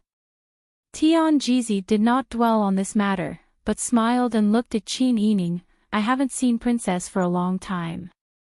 This time, things are still the same, but people have changed. I have a few words to say to Princess. I wonder if Princess would be willing to listen. Qin Yining did not have a good impression of Tian Jizi. If he wanted to talk to her now, he would most likely say something she would not like to hear. Without waiting for Qin Yining to answer, Pang Xiao said first, Xian Gu, if you have something to say, there is no harm in saying it. He meant to let Tian Jizi say whatever she wanted to say face to face. Looking up at Pang Xiao's unfriendly face, Tian Jizi smiled and said, If Wang Yi wants to listen, it is not impossible. But, it is still up to Princess. Qin Yining looked down and thought for a while, then persuaded Pang Xiao, We will talk outside, we will not go far. Pang Xiao was very worried. Tian Jizi was not sweet when making candy, but sour when making vinegar. He was really afraid that Tian Jizi would mess with the couple's relationship. But he also respected Qin Yining's decision. Anyway, this was the camp of the South Ping Army, and he was not far away. He did not believe that Tian Jizi would harm Qin Yining. Let's go to the place I designated to talk. Pang Xiao took Qin Yining's hand and walked out first. Tian Jizi looked at Pang Xiao's tall back in astonishment. His gaze finally fell on the 2 people who were holding hands. He pursed his lips and followed. In the autumn night, in the outskirts of the army camp. Pang Xiao took off his outer robe and draped it over Qin Yining's shoulders. Then he pointed to a stone platform on the edge of the drill ground and said, You can talk here. Then he said to Qin Yining, Call me if you need anything. Qin Yining tightened the collar of his robe and nodded with a smile. Tian Jizi did not speak and quickly walked with Qin Yining to the side of the stone platform. Qin Yining said, Xian Gu, if you have anything to say, please speak. Tian Jizi turned his head to look at Pang Xiao who had been staring at them. He laughed softly. It seems that Wang Ye's deep love for Wang Fei is not the rumor. To be so careful, it can be seen that Wang Yi cares about you. Qin Yining smiled and said calmly, you are right. Xian Gu, are you here to discuss Wang Ye's good treatment of me? It really is. Tian Jizi sighed and said, seeing him treat you like this, I am both comforted and worried. You also know that the things I calculated in my early years, and the things that happened between us later, I believe you have always kept them in your heart. You should also remember that I once told you that your existence is the biggest variable, right? Tian Jizi had taken advantage of her pregnancy to assassinate her. How could she forget? Qin Yining smiled. Xian Gu, why are you bringing up the past? Tian Jizi grinned and laughed. When you gave me banknotes to pretend to be Tian Jizi to trick the demon empress, I already saw through you. However, even though I saw through your personality, I could not predict your fate. You are the only person in my life that I cannot predict, and also the biggest variable in Wang Ye's conquest. Tian Jizi's expression gradually became serious. He said, once, I was possessed and wanted to kill you. I am deeply sorry for that. As he said this, he bowed to Qin Yining. Qin Yining leaned to the side and did not accept his bow. Tian Jizi sighed and praised, you are indeed worthy of being taught by Panin. You are so magnanimous that you don't care about the past. Of course not. Qin Yining raised the corner of his lips. If I accept your bow, wouldn't you misunderstand it as forgiving you? You once wanted to kill me, and you still haven't given up on that thought. I will not forgive you. Tian Jizi was speechless for a moment. After a while, he said, Princess Consort is an honest person. Qin Yining smiled and said, it's all right. It's not that I can't use underhanded schemes, but there are things that I can do and things that I can't do. As for you, I can only say that I am doing it for young Master Mu's sake. He did not finish his sentence, but the meaning was clear. If it were not for Mu Jinghu's sake, Qin Yining would have thought of ways to take her life long ago. That's why my master once said that this boy can save my life in the future. Tian Jizi was not angry. He smiled and said, forget it. Let's not talk about this for now. But Princess Consort, you should know the current situation better than I do, right? Your Majesty is wary of Wang Yi. I believe that you have already experienced it when you were in the capital. Now that Wang Yi is on good terms with Nan Yen, we don't know how things will develop in the future. Princess Consort is a smart person. You should know the current situation better than I do. But I want to say that Wang Ye's destiny is to be the reincarnation of the Ziwei Emperor star. He should unite the people of the world and ensure that the world enjoys eternal peace. I said earlier that if it were not for that incident back then, Wang Yi would have started from the position of young marshal under Pang Zhongjing's guidance. He would have taken over the banner and directly overthrown the tyranny of Beiji country. He would have naturally taken over that position. But back then, because your mother gave birth to you, your father used a scheme to drive a wedge between you and Pang Zhongjing. In the end, he became the driving force behind Pang Zhongjing's death. As a result, Wang Ye's experience completely deviated from the path of fate. I have been guiding fate in my official career. In fact, Wang Ye's situation has improved a lot since then. But ever since you appeared, everything has developed in an uncontrollable direction again. A few days ago, I observed the stars at night and calculated that Wang Yi would face a calamity in the near future because of you. At this point, Tian Jizi successfully saw that Qin Yining had become nervous. Princess Consort, now I know that I don't have the ability and the opportunity to get rid of a variable like you. I also don't want to completely fall out with Wang Yi, so I won't think about killing you anymore. Tian Jizi said sincerely, but if you stay by his side, it will affect him too much. It will only make him deviate from the path of fate even more. I'm not asking you to separate from him. What I mean is, if you are willing to leave him for a period of time, give him 3 to 5 years, then you can spend the rest of your life together. At that time, you will be the mother of the world. What's wrong with that? It's better than you holding him back and making your future days homeless and miserable. The danger will even affect your son. Qin Yining actually didn't believe in divination or fate. She believed that people could conquer fate.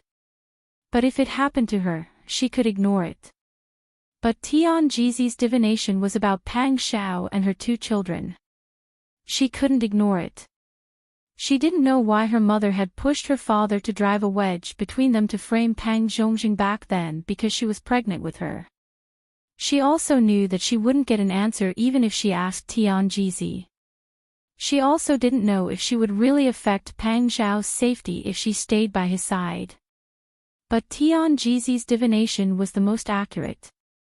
She said that Pang Xiao would face a disaster and that their children would be implicated. Qin Yining lowered her head and couldn't help but wonder what had happened. Did Li Qitian do something? Pang Xiao watched the 2 of them talking from afar. When he saw Tian Jizi respectfully salute Qin Yining, he felt that something was wrong. Now that he saw his wife lowering her head as if she had suffered a great grievance, how could Pang Xiao just stand by and watch? He strode forward and pulled her to his side. Without even looking at Tian Jizi, he directly asked Qin Yining, "What's wrong with you?" Qin Yining shook her head. "It's nothing." Pang Xiao's face darkened. "You should tell me what's wrong." "What's wrong?" Qin Yining looked up at him and then lowered her head to think for a moment. What she wanted to know the most was Pang Xiao's opinion on this matter. If Pang Xiao also believed in fate, then there was nothing wrong with her going to Xia to accompany her father for a while. Qin Yining looked up at Pang Xiao and said, "It's nothing. Xianggu divined that you would face a disaster recently because I was by your side. Moreover, I would affect you and cause your death. I might even cause the death of our child, oh." Before Qin Yining could finish speaking, Pang Xiao had already responded. He turned around and waved at the Jinghu Wei not far away. The Jinghu Wei immediately strode over. Tian Jizi rolled her eyes and felt that something was amiss. She turned around and walked back to the room. Covering her mouth, she yawned and said, I don't know if that stupid boy will come back today. I'm so sleepy." Pang Xiao sneered. "Just in time. You can clean the most secure cell inside and invite Xianggu to move in. It's getting late. Xianggu should rest well." Tian Jizi suddenly turned her head. She yawned halfway and stared at Pang Xiao with her mouth half open. "What does Wang Yi mean?" "What I mean is that this king wants to lock you up." Pang Xiao's face darkened as he waved his hand. The Jinghu Wei immediately grabbed Tian Jizi's arms and dragged her to the cell. Tian Jizi was short and stout, while the Jinghu Wei was tall and mighty. How could she feel comfortable when they grabbed her arms and lifted her off the ground? She immediately screamed. "Wang Yi, you can't do this to me.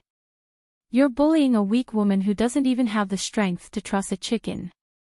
A woman's voice shouted in the middle of the night in a military camp full of men. The veins on Pang Xiao's forehead throbbed. He scolded, "Shut up. If you say another word, I'll sew your mouth shut." Tian Jizi immediately shut up.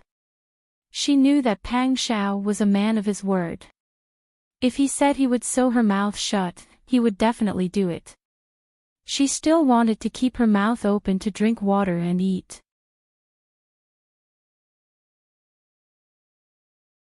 Chapter 850. There's nothing wrong with that. Pang Xiao said in a low voice, "She should be thankful that my temper is much better now." Hearing this, Qin Yining felt a little nervous for Tian Jizi. She's Master Mu's martial aunt after all. Even if she doesn't look at anything else, she's still giving face to Tian Jizi. What's more, I can see that Tianjizi has already made his intentions clear. He has already given you his allegiance. Pang Xiao naturally understood what Qin Yining meant. Tianjizi could have stayed out of trouble and just stayed as a guest. However, she had just concocted that strange medicine and helped Pang Xiao find out the truth from shopkeeper Liu. Putting aside the fact that Mu Jinghu would be in an awkward situation after he found out, the fact that she had helped him concoct the medicine showed her stance. I know. Don't take this matter to heart, and don't listen to her nonsense. Let's live our own lives and do what we should do. If we have to listen to her every decision before doing anything, does that mean that everyone in the world has to act according to her wishes? She's not a deity. Qin Yining smiled and nodded. She actually cared a little about what Tianjizi had said. They had suffered too much and she was really afraid that something would happen to Pang Xiao and her son. However, Pang Xiao's attitude towards this matter was completely biased towards her. She felt exceptionally happy. It was not appropriate for Qin Yining to stay in the army. Pang Xiao explained the matters in the army camp and also instructed Huzi to stay behind and keep an eye on Tianjizi. If she makes the slightest move, immediately cover her mouth, tie her up, and throw her into a corner. Huzi rubbed his hands together. I got it. Pang Xiao took Qin Yining back to the Qin residence and spent a beautiful and tiring night. The next morning, Pang Xiao woke up under the watchful eyes of the two little guys. Pang Xiao vaguely sensed that someone was there. She opened her eyes alertly and saw Brother Zhao and Brother Han standing by the bed. Both of them were cupping their little faces and leaning their chins on the edge of the bed to look inside. These two children were beautiful, and their big eyes were especially like Qin Yining. Pang Xiao liked them very much. Her expression softened, and she reached out to touch the children's heads. Daddy, Brother Han wants to fly. Seeing that Pang Xiao had woken up, Brother Han chirped like a little bird. The wet nurse said that father and mother hadn't gotten up yet, so she didn't call Brother Han to make noise. Brother Han didn't make noise. Father woke up by himself. The children's voices woke her up from her Qin Yining. What happened? Mother. Brother Zhao reached out to Qin Yining. Pang Xiao was afraid that Qin Yining would be tired, so he hurriedly carried the two children onto the bed. Brother Han sat on Pang Xiao's belly like a little sticky cake and wrapped his arms around his neck. Daddy, Brother Han wants to fly high. Guoguo also wants to fly high. Brother Zhao was held in Qin Yining's arms. Hearing this, he nodded. Fly. Pang Xiao didn't come back to his senses for a moment. Qin Yining said with a smile, Did you forget how you played with them yesterday? Pang Xiao suddenly understood. These two little guys were really too cute. How could he refuse such a request? Pang Xiao smiled and said, Come, Daddy will fly you. One by one, Brother Zhao or Brother Han, who will go first? Brother Zhao, younger brother. Brother Han's eyes were sparkling, but he still shook his head and said insincerely, Guoguo flies first, Brother Han flies later. Seniority is seniority. Pang Xiao laughed. Then Brother Zhao will fly 10 times first, and then Brother Han will fly 10 times, okay? Okay. The children said in unison. Pang Xiao casually put on his outer robe, picked up Brother Zhao, and let him ride on his neck. He raised his hands above his head and grabbed Brother Zhao's wrists. He flashed around the room and even nimbly jumped onto Qingqin, making the children scream and laugh. Brother Han raised his head and looked at Pang Xiao. His palms were red from slapping. Daddy is so annoying. Daddy is the most annoying. With the room being tossed around like this, the servant girls also knew that their masters had gotten up and hurriedly entered the room. Qin Yining washed up and dressed up while watching Pang Xiao play with the two children like a big monkey. If she didn't stop him, Pang Xiao would have clamped the children under his armpits and jumped out of the window to fly high into the sky. Don't be like this. How can I take them to fly high when you're not at home? If I leave it to someone else, I won't feel at ease. Don't start this. Pang Xiao scratched his head.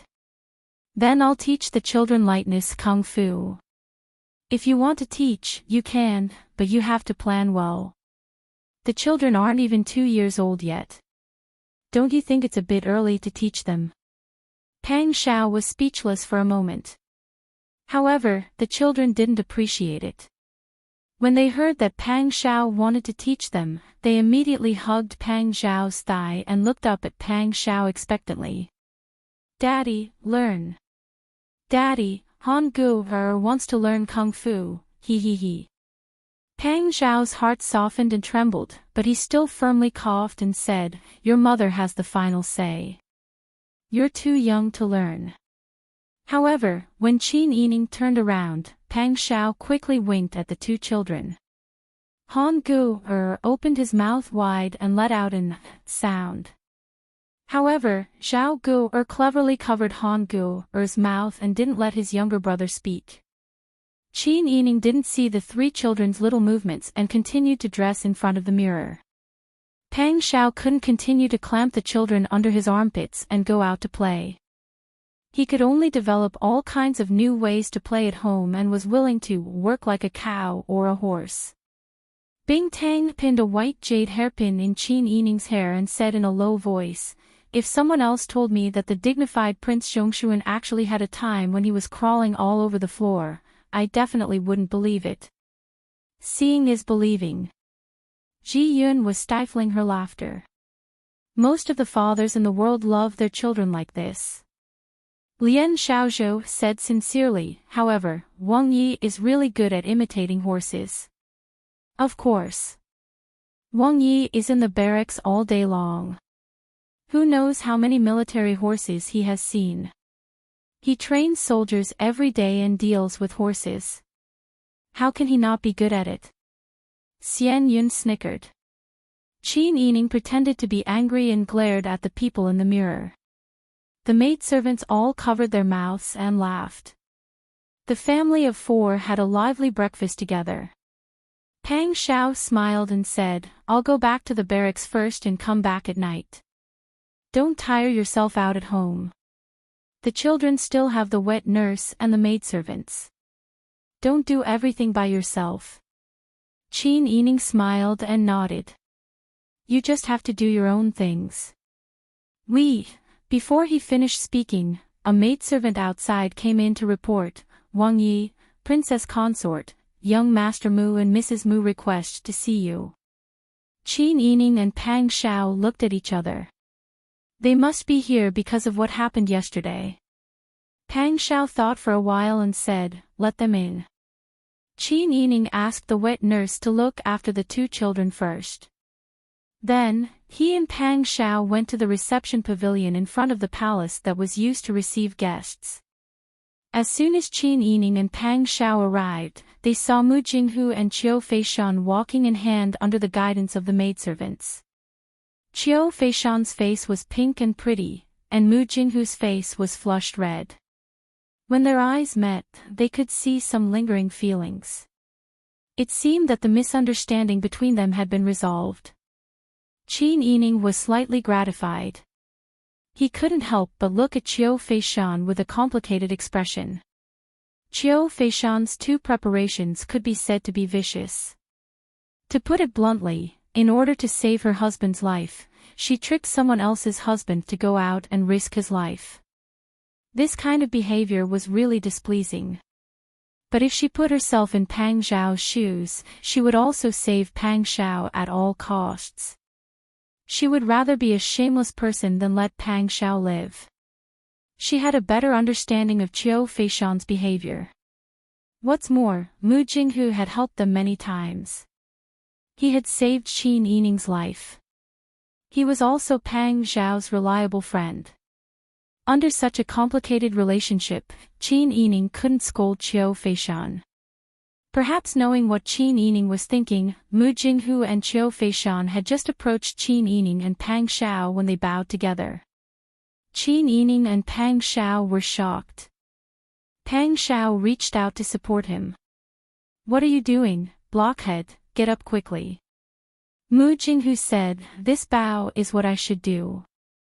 This time, Shanshan was forced to do this. "In order to save me, she schemed against you. I know you wanted to persuade me to go home yesterday. You were afraid that I would distance myself from Shanshan because of that little thought in my heart. You were so kind to me, but Forget it, don't mention this matter again in the future." Pang Xiao helped Mu Jinghu up. Qin Yining also helped Qiu Feishan to sit down. "You're heavy, don't be like those men." Qiu Feishan's face was red, and she murmured, "It's my fault, I shouldn't have lied to you that day." Qin Yining laughed. "Didn't Wang Yi say not to mention this matter in the future? It's all in the past. Fortunately, everyone is fine."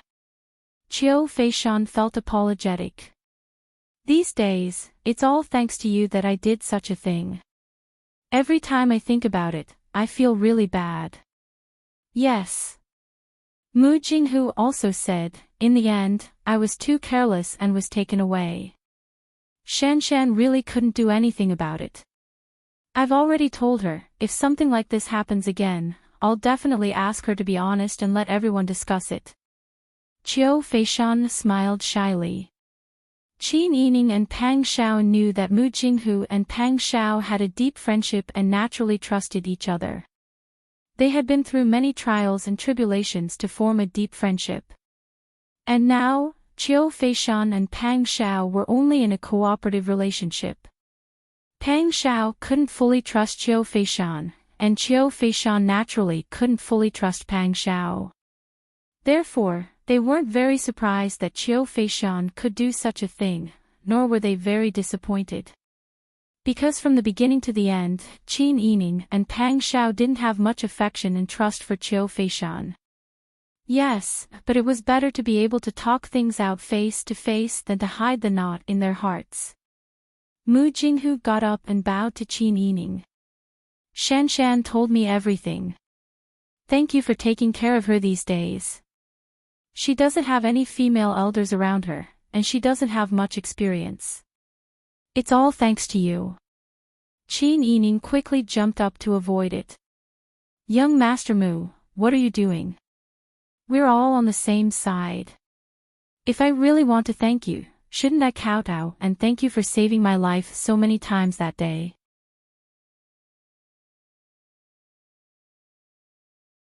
Chapter 851. Please don't say that. Qin Yining hurriedly reached out to support her. "We're all family, I know you're in a difficult position. Besides, I'm fine now." Mu Jinghu was originally invited by Pang Xiao to help, he did not owe her anything. Besides, he had his reasons, how could she blame him? All right, if you continue to be so polite, the tea will get cold." Pang Xiao smiled, personally pouring a cup of tea for Mu Jinghu. Qin Yining also passed the honey water to Qiu Feishan. After the two of them sat down, Qiu Feishan looked around and asked with a smile, "Martial uncle didn't come back with you?" Tian Jizi was Mu Jinghu's elder. Even if Qiu Feishan had a knot in her heart about Tian Jizi's previous threats and schemes, she still had to ask out of politeness. Qin Yining did not know how to answer for a moment. He had just resolved the awkwardness with Mu Jinghu, and in the blink of an eye, he was told that Tian Jizi was locked up.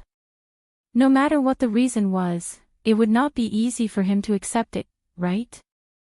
However, Pang Xiao was very calm, and directly said to Mu Jinghu, "Your martial uncle misled the people in the army, and disturbed the morale of the army, so I locked her up."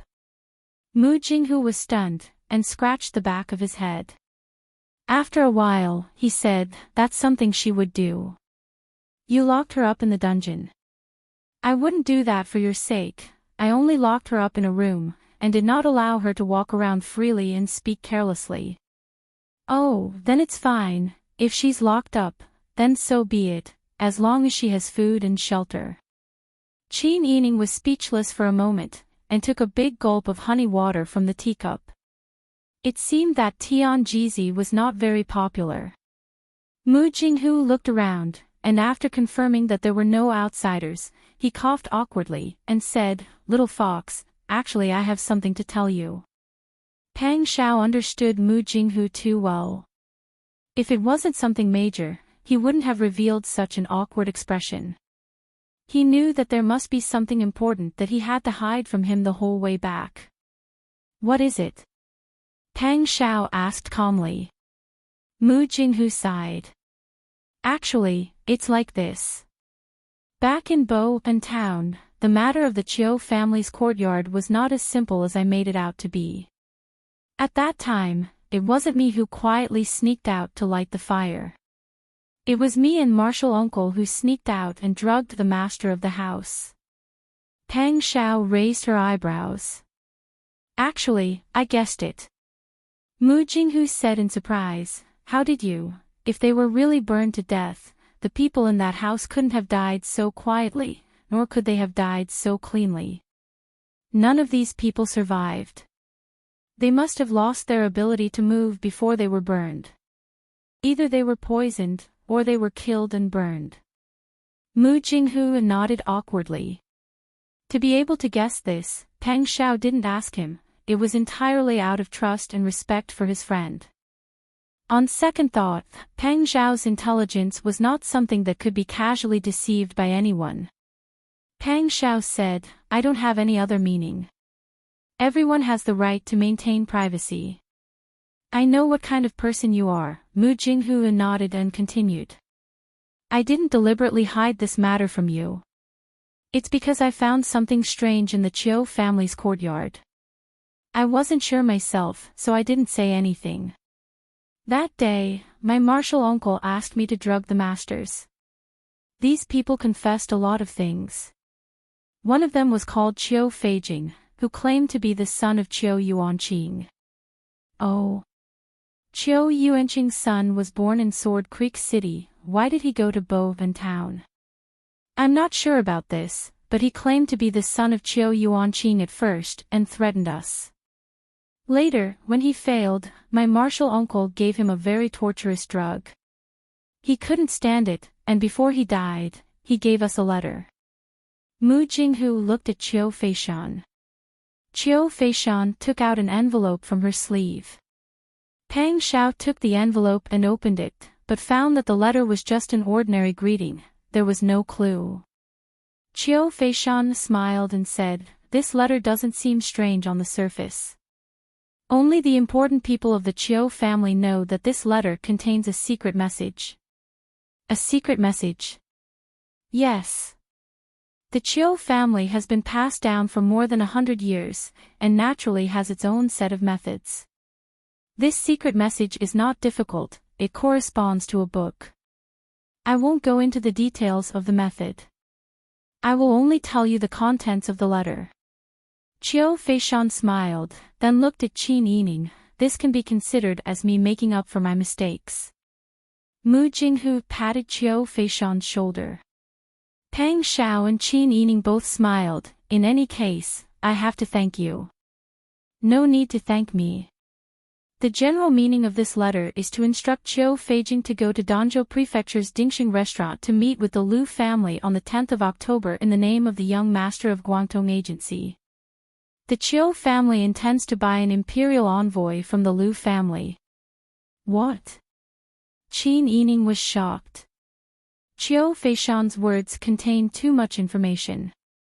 Especially the last sentence. The Lu family can buy and sell officials. Since the Chiu family can find the Lu family, it means that the Lu family is indeed in this business. Qin Yining asked, "If they want to buy an imperial envoy, then the imperial envoy is it the current generation's imperial envoy in the old capital?" Chiu Feishan nodded and said, "The letter does mean that. You may not know, but my Guangdong agency was originally the Chiu family's business on the surface. All of the Chiu family statements were done by Guangdong agency. The Chiu family naturally hid behind and refused to reveal their identity. Now that Guangdong Agency has become independent, Chiu Yuanqing set up another Guangdong agency and let Chiu Feijing be the head manager.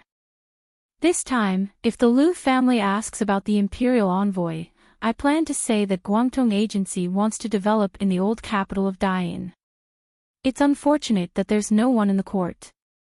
If the imperial envoy is one of our own, then things will be much smoother. Pang Xiao was surprised, but I didn't hear that the court is going to send an imperial envoy to the old capital. Chiu Feishan smiled and took a sip of the honey water. Qin Yining was shocked. Could it be that the Lu family has the ability to control Your Majesty's personnel? Not only the appointment of officials in the court, but also the dispatch of imperial envoys. That's why I said that since Chiu Yuanqing found a way to buy an imperial envoy, then the Lu family must have the ability to do so. And it's definitely not the first time they've done this. Chiu Yuanqing is quite cautious. If there weren't many successful examples, he would never think of borrowing the Lu family's ability. Qin Yining looked down, his slender fingers turned the cup of honey water. His mind was spinning, and finally he asked, could it be that the prominent families and the hidden families are planning to cooperate in this generation? Chiu Feishan suddenly looked at Qin Yining, her eyes full of complex feelings. I'm not sure about this matter. Chiu Feishan said bitterly, the prominent clans and the hidden clans have not changed for a long time. We are the hidden clans, so we have a deep impression of this matter and are very cautious about passing it down. However, the prominent clans might have already treated this matter as a legend. In other words, the Lu family is not sure whether there is a hidden family or not. Or, the Lu family doesn't know that there is a hidden family, but the Chiu family knows that the Lu family is a prominent family. Pang Xiao said. Chiu Feishan nodded and said heavily, Chiu Yuanqing is a person who can do anything for what he wants, he can even kill his own father. At this point, Chiu Feishan suddenly choked up. That day, she was reprimanded by her grandfather, and her grandfather wanted to take her away to get married. She also resented her grandfather because he disliked her because she was a woman and refused to put her in an important position. But she didn't expect that day to be the last time she saw him in this life. Her fate also took a turn on that day. She was forced to get married, and her grandfather died in the hands of his son. Chiu Feishan closed her eyes, and tears almost flowed down. Mu Jinghu quickly hugged Chiu Feishan's shoulder and coaxed her, Shanshan, don't cry, don't be sad. Grandfather definitely doesn't want to see you so sad. You're fine. Grandfather can only be at ease. Chiu Feishan sniffed and said sadly, I know, I didn't expect that I would never have the chance to see him again. Taking a deep breath, Chiu Feishan forced herself to calm down. Pang Xiao and Qin Yining were also a little emotional, and for a moment, the house became extremely quiet. After a long time, Chiu Feishan continued, what I mean is, Chiu Yuanqing is very ambitious, and he might have even greater ambitions. If he really has such thoughts, it would break the rules of the ancestors. He might really work with the Lu family. Pang Xiao said, that's indeed a possibility. But there's also a possibility that Chiu Yuanqing just wants to use the Lu family. After all, the Chiu family knows the Lu family very well, but the Lu family knows nothing about the Chiu family. It's a good choice to use this resource. That's right. Qin Yining added, the Chiu family must have bought an imperial envoy and placed it near the old capital to deal with Wang Yi.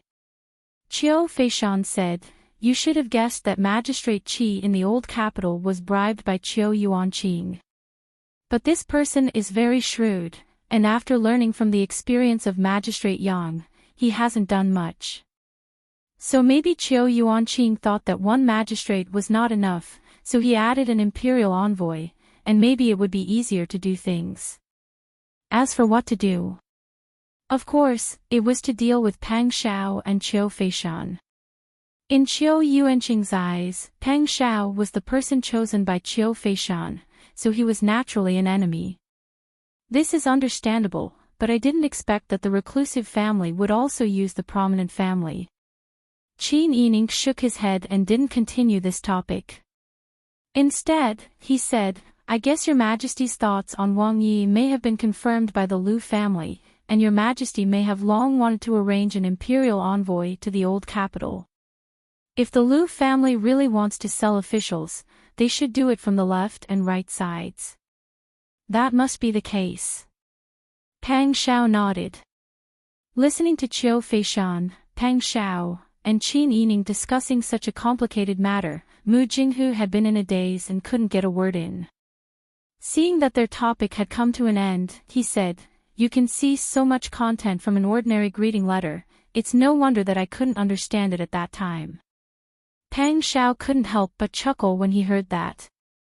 He nodded and said, Indeed, if Boss Qiu didn't understand the secret code, it would be impossible for outsiders to understand the important news in it. Qin Yining also smiled and said, Yes, thanks to you.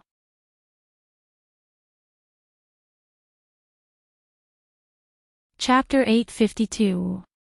Of course not.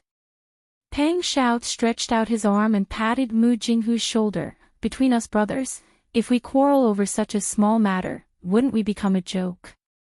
Besides, and I have no intention of complaining at all from beginning to end. Mu Jinghu looked at Pang Xiao with a smile. Seeing his sincere attitude, he couldn't help but laugh. That's good, then I'm relieved. Qiu Feishan looked at Mu Jinghu's heartless appearance and couldn't help but sigh silently in her heart. She didn't know if she should say that Mu Jinghu was stupid, to believe others so easily.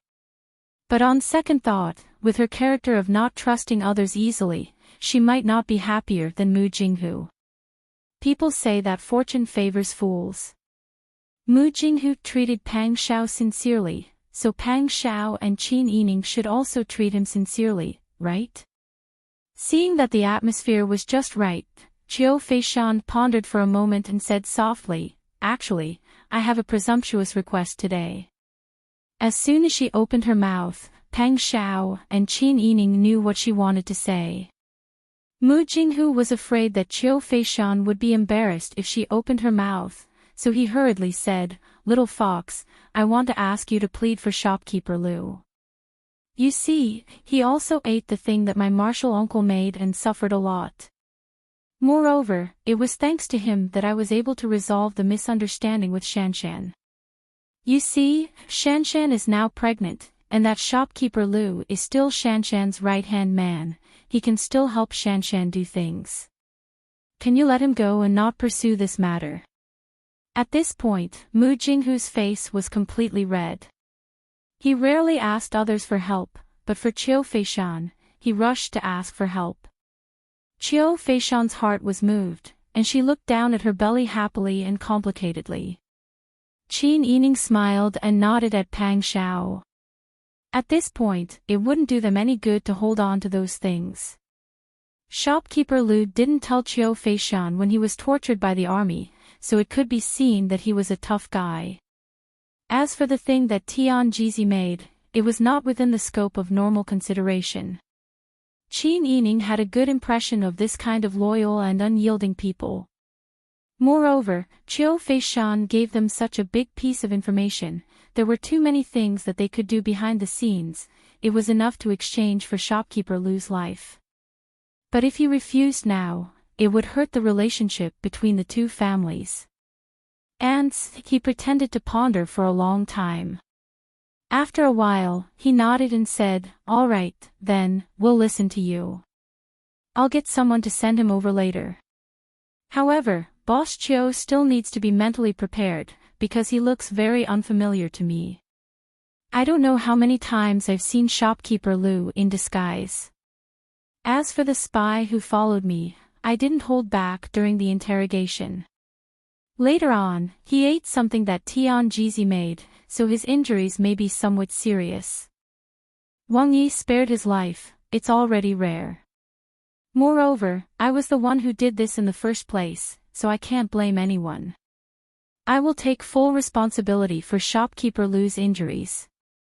Qiu Feishan said, then got up and bowed to Pang Xiao. Thank you, Wang Yi, for sparing his life. Pang Xiao hurriedly shook his head and waved his hand, saying with a smile, you gave me such a big piece of information, I still have to thank you. The serious matters were discussed, and Mu Jinghu was very happy. He chatted with Pang Xiao for a while, and seeing Qiu Feishan's tired face, he got up and said goodbye. Qin Yining and Pang Xiao walked him out of Qin Manor's gate, and then walked side by side to Snow Pear Courtyard. Dai Fu. Pang Xiao looked down at Qin Yining with a smile, you haven't called me Dai Fu in a long time. Qin Yining pursed his lips and smiled, I'm used to calling you Wang Yi or Zhishi, but these 2 days, when I saw you playing with the children, I couldn't help but want to call you Dai Fu. Oh, are you saying that I'm childish? Pang Xiao teased him. Qin Yining shook his head, no, I'm praising you for being as cute as the children. You're the cute one. Pang Xiao scratched Qin Yining's nose, pretending to be angry, being called cute by Sister Yi, who is so much younger than me, is this king not dignified? Qin Yining heard this and laughed again. Alright, I won't joke with you. Actually, I want to say that my previous judgment of Tian Jizi was not wrong. She really is showing her allegiance to you, and twice. Pang Xiao nodded seriously, that is true. It seems that she wants to stand on my side. Maybe she is just like Boss Zhou.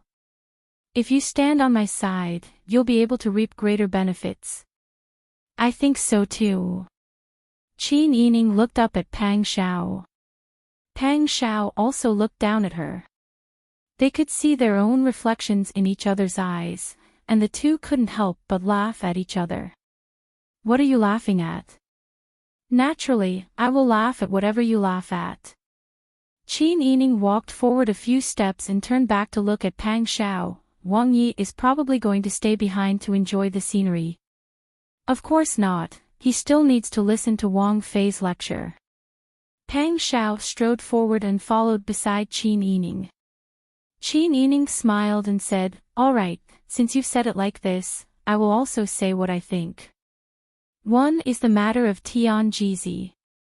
No matter what she did before, it's fine for us to be on guard.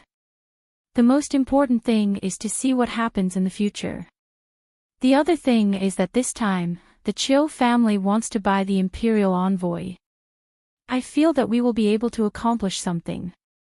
You think so too? Pang Xiao asked with interest, do you already have an idea? Not yet, but there are some clues. Mr. Xia and Mr. Su are good at making decisions, and the other is good at scheming. It will be beneficial to discuss this matter with them. You've spoken to the bottom of my heart. How about you come with me to the military camp again today and talk to the two gentlemen? Then we can come back for dinner together, all right? Qin Yining smiled and said, why should I meddle in your men's business? I still want to stay at home and feed the children. There are so many people taking care of them. The children won't starve. Good Sister Yi, just stay with me. Pang Xiao's large hand squeezed Qin Yining's hand and rubbed it, I don't have much of a future. Look at me, I'm just a fan of my wife. When I don't see you, I miss you. After being with you for a day or two, I don't want to leave. No wonder the Taoists said that heroes are short-tempered and love is long. Look, I've been harmed by you and you're not going to take responsibility. Your cheeks really are made of 1,000 sols. Qin Yining's face was red. Her white jade-like finger poked Pang Xiao's cheek. Pang Xiao laughed loudly. She grabbed Qin Yining's hand and went to prepare the horses. When the two arrived at the South Pacifying Army's camp, the morning drill was about to end. Pang Xiao held Qin Yining's hand and said, in a moment, after we eat, we'll invite Sir Xia and Sir Su over. But I never eat special meals in the army. You have to eat a light meal with me. What's wrong with that? I've been used to it since I was young. Qin Yining followed Pang Shao to his commander's tent. Huzi soon came back carrying a basket covered in cotton. Seeing Qin Yining, he grinned and said generously, Wang Fei has come. Is Bing Tang well at home? She's well. When you have time, you should go home and see her. Thinking that Huzi couldn't ask for leave himself, Qin Yining added, I'll talk to Wang Yi later. AI. Many thanks, Wang Fei. Huzi deftly put down a plate of pickled vegetables and a bowl of stewed meat soup. Then, he picked up a ceramic bowl. Inside the bowl was a large bowl of brown rice porridge. On top of the bowl were 2 large steamed buckwheat buns. Huzi left, and Pang Shao came back from outside. Qin Yining ate a few mouthfuls of porridge and ate a steamed bun with pickled vegetables and meat soup. The rest of the food went into Pang Zhao's stomach. Qin Yining smiled and said, the food in the army is also very good. Do all 100,000 people eat like this? Yes. Pang Shao sighed and said, however, to feed so many people and pay them, it is indeed a lot of pressure. Pang Shao put the empty bowls and plates back into the basket. Then she went to get a bowl of water for Qin Yining to rinse her mouth. She poured another bowl of water for the 2 of them to drink. Pang Shao smiled and said, Sir Xia and Sir Su should have finished eating by now. Let's go find them and talk while we walk outside. That's good. It's not inconvenient to talk, and we don't have to suspect anyone. Pang Shao smiled and nodded. Then she pinched Qin Yining's cheek. The 2 of them went out and saw Xiaoyu and Su Weiji walking side by side. Pang Shao pointed at the empty drill ground. The 2 of them nodded knowingly. Pang Shao told them in detail about the Qiu family and the Lu family buying the government officials. Xiaoyu and Su Weiji were shocked and they heard this. I didn't expect the Lu family to be able to influence Your Majesty's choice of imperial envoy. These 2 were indeed good at strategizing. They hit the nail on the head with just one sentence. Pang Shao smiled and said, what do the 2 of you think? Xiaoyu and Su Weiji thought about the details of this matter. Su Weiji was good at strategizing. He stroked his beard and said after a while, this old man has some ideas about this matter. Sir, please tell us. We don't dare. Su Weiji smiled and said, actually, it's easy to get rid of an imperial envoy no matter who they arrange. It's not easy for the imperial envoy to join forces with Magistrate Qi. However, this method is too violent. Although it's useful, it's easy to cause trouble in the future. Therefore, this old man thinks that if we don't want an imperial envoy to cause trouble for Wang Yi, we just have to stop their deal. Pang Shao nodded thoughtfully. Xiaoyu thought for a while and said, Wang Yi, this old man thinks that we can start with the deal. As long as we find a way to drive a wedge between the Qiu family and the Lu family, this matter can be solved. For the Lu family, Guangdong is just one of the many people who want to buy the government officials. Guangdong is just a small business that hasn't been around for a long time. The Lu family won't care about it. This business deal is dispensable to the Lu family. For the Lu family behind Guangdong, buying the government officials is a big thing that must be done. They're still hoping to use this method to deal with Boss Qiu. Therefore, we can make use of their unequal status and the importance they attach to this matter to make an issue out of it. One is high, one is low.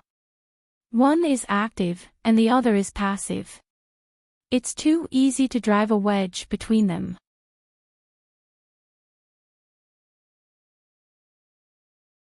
Chapter 853. Pang Shao smiled and said, now that Sir has said it, this matter is indeed very promising. The Chiu family wants to use an imperial envoy to deal with me. It won't be that easy. At this time, Su Weiji looked at Qin Yining, who hadn't spoken this entire time, and asked, "Does Wang Fei have any ideas?" Qin Yining was suddenly stopped. He came back to his senses and said with a smile, "Sir Su is sharp. I do have some ideas." Meeting the three pairs of curious eyes, Qin Yining smiled and said, "I was thinking that we naturally can't let them succeed in this business deal. We know that they want to harm Wang Yi, so how can we allow them to work together? With the first cooperation, there will be a second, a third. This is not good for Wang Yi. Why don't we ruin it the first time? It would be best if they shed all pretense of cordiality." Wang Fei is very right. Su Weiji smiled and nodded. Xiaoyu also said, "The Lu family and the Chiu family actually have that kind of relationship. Both families are old aristocratic families with roots that have been intertwined for hundreds of years. Their foundations are even more stable than when Beiji was still around. Regardless of whether their relationship is mutually beneficial or not, it is true that they do not have good intentions towards Prince. Also, not only can we not let them succeed in this business deal, if we can profit from it, that would be even better." Qin Yining paced around thoughtfully. Pang Xiao looked at her back and couldn't help but smile and say, "She really is a clever girl. I say that the children are smart because they take after you. Wang Fei is smart. This is something we already knew." Xiaoyu smiled, but swallowed the second half of his sentence. In reality, he wanted to say that if this matter was in the hands of a wise Panin, then it wouldn't be a problem at all. Wang Yi could ask his father-in-law and say a few words. Wouldn't he have an idea? Qin Huayuan used to often discuss matters of the court with Pang Xiao. He often had shocking words to say when to criticize the current situation. Furthermore, he had been in the bureaucracy for many years. He understood when to do what and when to do. He really did give Pang Xiao a lot of advice. It was a pity that the heavens didn't fake the years. Xiaoyu and Su Weiji were both afraid of talking about Qin Yining's sad past, so they deliberately avoided talking about it. Qin Yining thought for a moment and said, "I have some ideas, but we need to know who the two families have arranged for the negotiations." Previously, Chiu Yuan Qing had arranged for his son. Now that Chiu Fei Jing was dead, it was unknown who the Chiu clan would arrange for to take over Guangdong ship. As for the Lu family, they have been in business for so many years. I wonder how many businesses they have in Danzhou Prefecture. Hey, Wang Yi, have you ever been to Danzhou Prefecture? Pang Xiao nodded. I've been there before. It's not too far from here.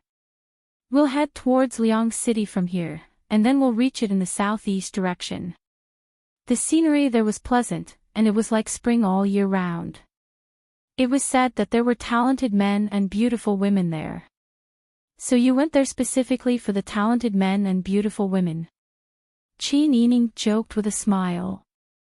Pang Xiao heard this and repeatedly bowed, making Qin Yining chuckle. Even Xiaoyu and Su Weiji couldn't help but laugh at the loving couple. After laughing heartily, Su Weiji said, "According to what Wang Fei said, we really have to make a trip to Danzhou Prefecture. After all, if we send someone to investigate, it's easy to leak information. Moreover, there are many things that need to be seen with one's own eyes.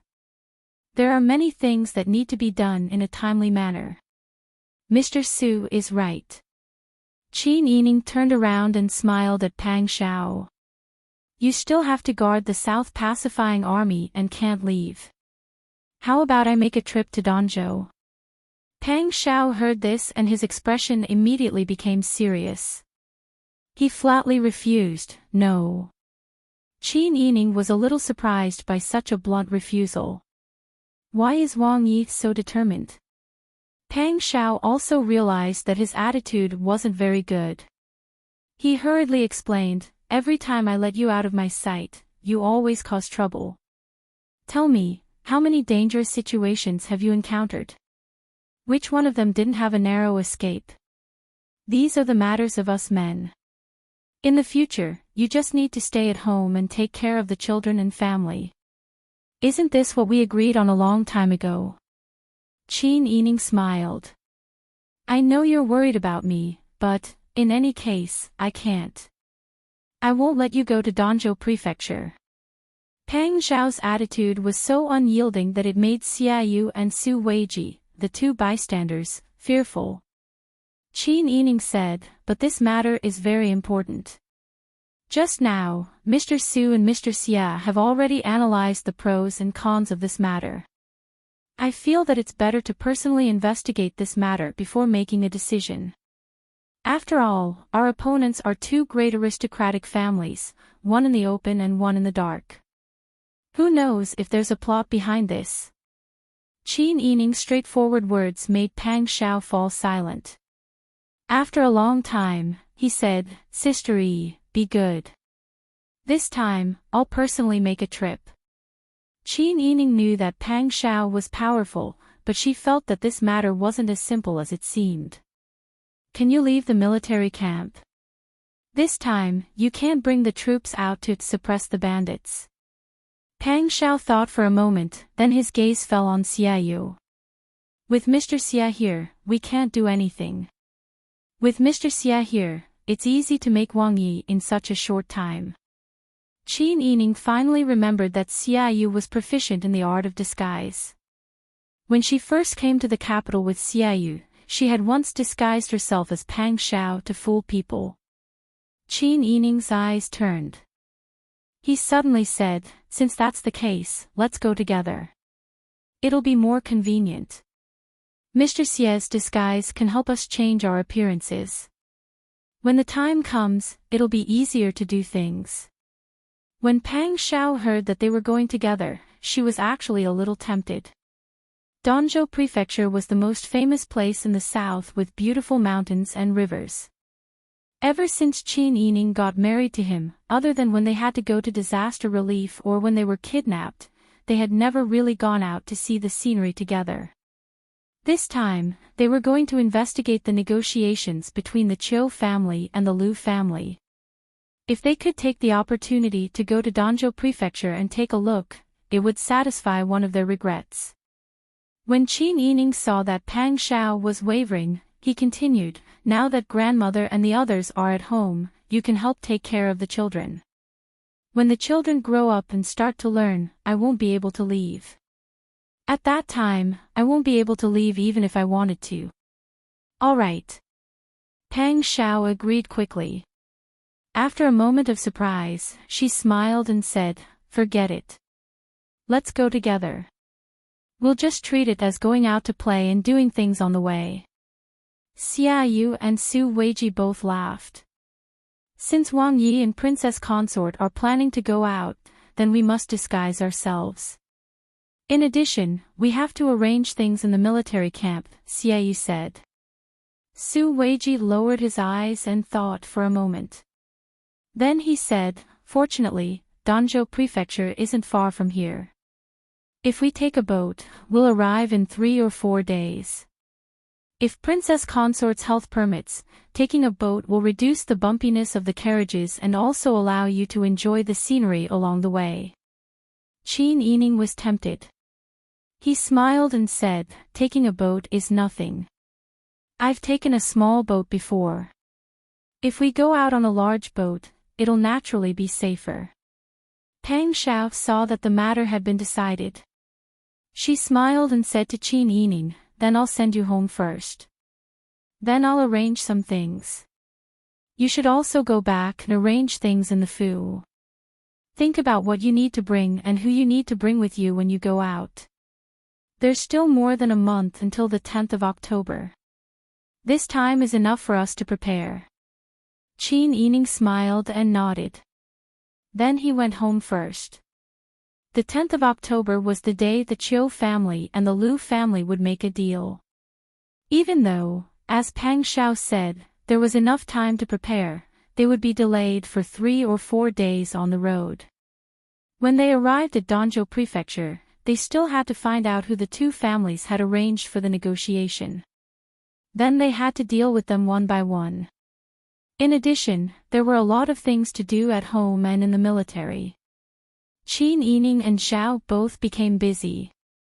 Fortunately, there were many people at home. Qin Yining entrusted Zhao Gu'er and Han Gu'er to his mother and two maternal aunts. That was the most reassuring. When Zhao Gu'er and Han Gu'er heard that Qin Yining and Pang Xiao were going out, they didn't make a fuss at all. Han Gu'er even hugged Qin Yining's neck and kissed his mother's cheek. Mother works the hardest. Mother is the best. Why do you say that? Qin Yining's heart softened.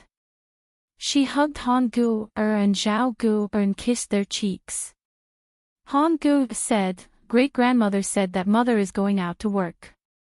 She wants to buy a lot of snacks for Han Gu'er. Earn money." Zhao Gu'er nodded. Yes. Earn money so that Han Gu'er can marry a beautiful wife. Han Gu'er said. Qin Yining knew that her grandmother was afraid that if she was always away from the children, they would grow distant from her and resent her for not accompanying them. The two children didn't know much, but the seeds of gratitude and filial piety had already been planted in their little hearts. However, when she heard the last part, she couldn't help but laugh. Han Gu'er isn't even 2 years old yet. You're already thinking about getting married. Qin Yining deliberately teased him. Zhao Gu'er nodded seriously. Marrying a wife is good. How is marrying a wife good? Great-grandmother said that marrying a wife is good. Zhao Gu'er tried his best to express it. Han Gu'er rushed to say, Great-grandmother said that father is lucky to have married a good wife. So marrying a wife is good. Qin Yining's heart was moved. Madame Zheng sincerely cared about her, but how could Madame Ma not sincerely love her? Hugging and kissing the children, Qin Yining simply had endless words to say.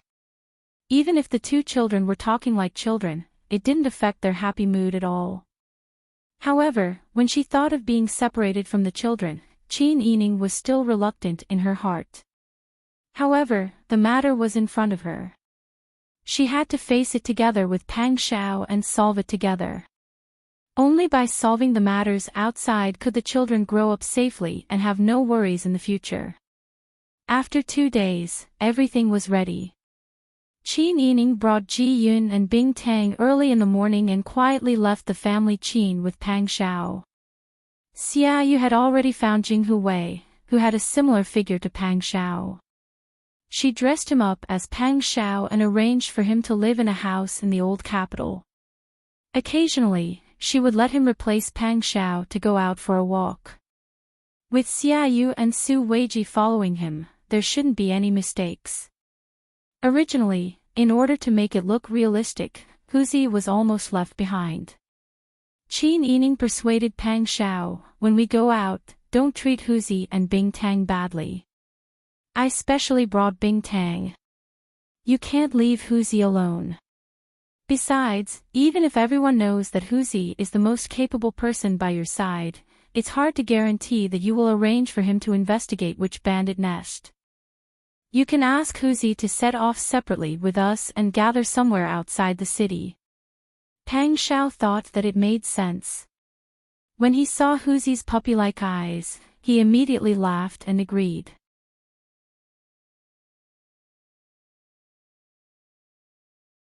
Chapter 854. Xia Yu prepared the tools needed for the disguise and explained, because I'm staying, it won't be convenient for Wang Yi and Wang Fei to disguise themselves. If I'm not here, it'll be easy for the two of you to expose yourselves. Why don't you just disguise yourselves and change your aura so that people won't be able to guess that it's the two of you? We'll listen to teacher. Pang Xiao smiled and nodded. Qin Yining thought for a moment, dress Wang Yi up as a hedonistic son of rich parents, and I'll dress up as the concubine he brings out. Pang Xiao was stunned. Why do I have to dress you up as a concubine? I won't allow it. Qin Yining didn't know whether to laugh or cry. It's not like I'm really going to be a concubine. Think about what kind of place Danzhou City is. Would a hedonistic son of rich parents who splurged on money bring his official wife along when he goes out? Of course, it's best to bring a beautiful concubine on a sightseeing tour. This kind of identity won't easily arouse suspicion. Xia Yu also said, Wang Fei's words are reasonable. Since she's like this, Wang Fei must pay attention to what she's wearing. I'm afraid that Wang Fei will have to suffer and dress more brightly. In the eyes of those who didn't know, Qin Yining still had to observe mourning for Qin Huayuan. She usually wore stone green, sky green, ivory white, and other colors. She rarely wore brightly colored clothes. Little did they know that Qin Yining deliberately dressed up like this outside. Qin Yining didn't feel embarrassed at all when Xia Yu said this.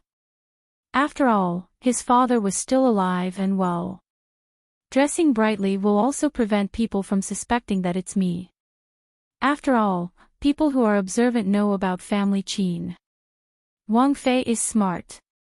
This old man means exactly that. This will dispel most people's suspicions. Pang Xiao didn't care. He had seen many hedonistic sons of rich parents, so it wasn't difficult for him to disguise himself as one. The clothes that Xia Yu found for Pang Xiao were extremely bright and vulgar. If they weren't embroidered with a large green peony, then they were embroidered with flowers and blue jewel patterns. These materials couldn't wait to embroider gems directly on the clothes, as if they were afraid that people wouldn't know that he was a rich young master. If an ordinary person wore these clothes, they would appear dull and dull. However, Pang Zhao's imposing manner was awe-inspiring, and his appearance was handsome. His vulgar clothes did not seem vulgar at all. Instead, he looked rather free and easy in them. Don't you have a hunchback? Don't make your back hunch. Don't bend your back. Don't be hunchback. Eyes. Pang Xiao followed Xia Yu's instructions. He crossed his legs, hunched his back, and his eyes seemed to be unable to open. There was a lazy smile at the corner of his mouth. He put away his cold and hard temperament and immediately became a handsome young master of a rich family. Qin Yining covered her mouth as she looked at Pang Zhao's appearance. She laughed softly. It's rare to see Wang Yi dressed so gorgeously. Gorgeously dressed. Is that how you describe a romantic talent like Ben Gongzi? Pang Xiao stuffed his folding fan into his collar. He grabbed Qin Yining and hugged her. You, little wife, are becoming more and more daring. Has he spoiled you too much and spoiled you? Xia Yu nodded. Yes, yes. That's right. Wang Fei, you have to cooperate. You're not a Wang Fei now. You're a beautiful concubine born from a romantic family. You have to cling to the young master for the rest of your life. Qin Yining nodded. She thought about how Chao Yuqing had purposely pretended to be a beautiful concubine in the past. She immediately softened her body and pressed against Pang Xiao. She hugged Pang Xiao's arm. She raised her head and said coquettishly, Young master, please calm down.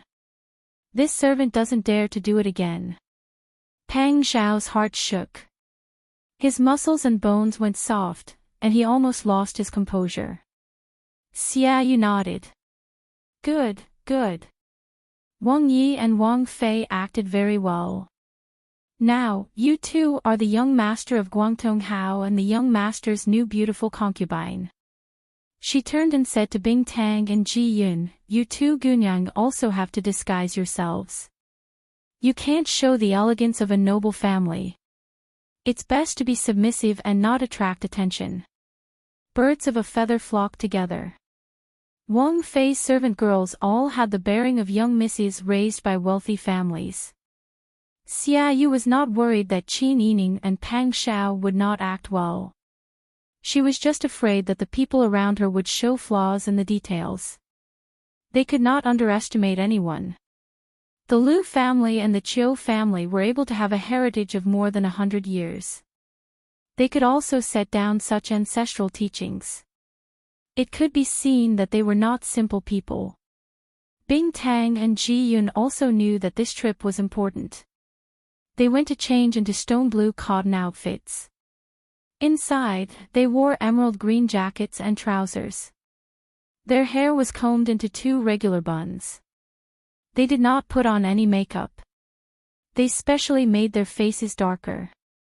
The beauty of these 2 servant girls immediately decreased greatly. The 2 then went to help Qin Yining change his clothes. Qin Yining changed into a dark blue collared jacket with narrow sleeves. She wore a yang fei colored high-waisted skirt and a rose-red silk shawl.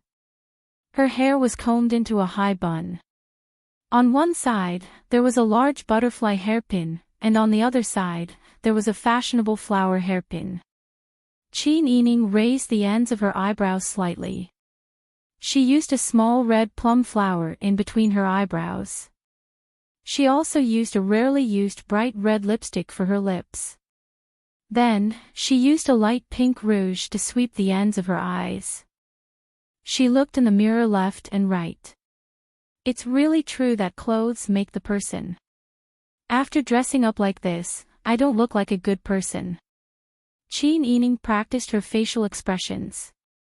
Bing Tang and Ji Yun had never seen Qin Yining dress like this before. They were dazed.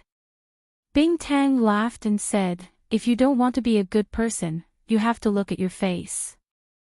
Qin Yining couldn't help but laugh and hit her. "Loquacious. Be careful. When I get on the boat, I'll chase Huzi back."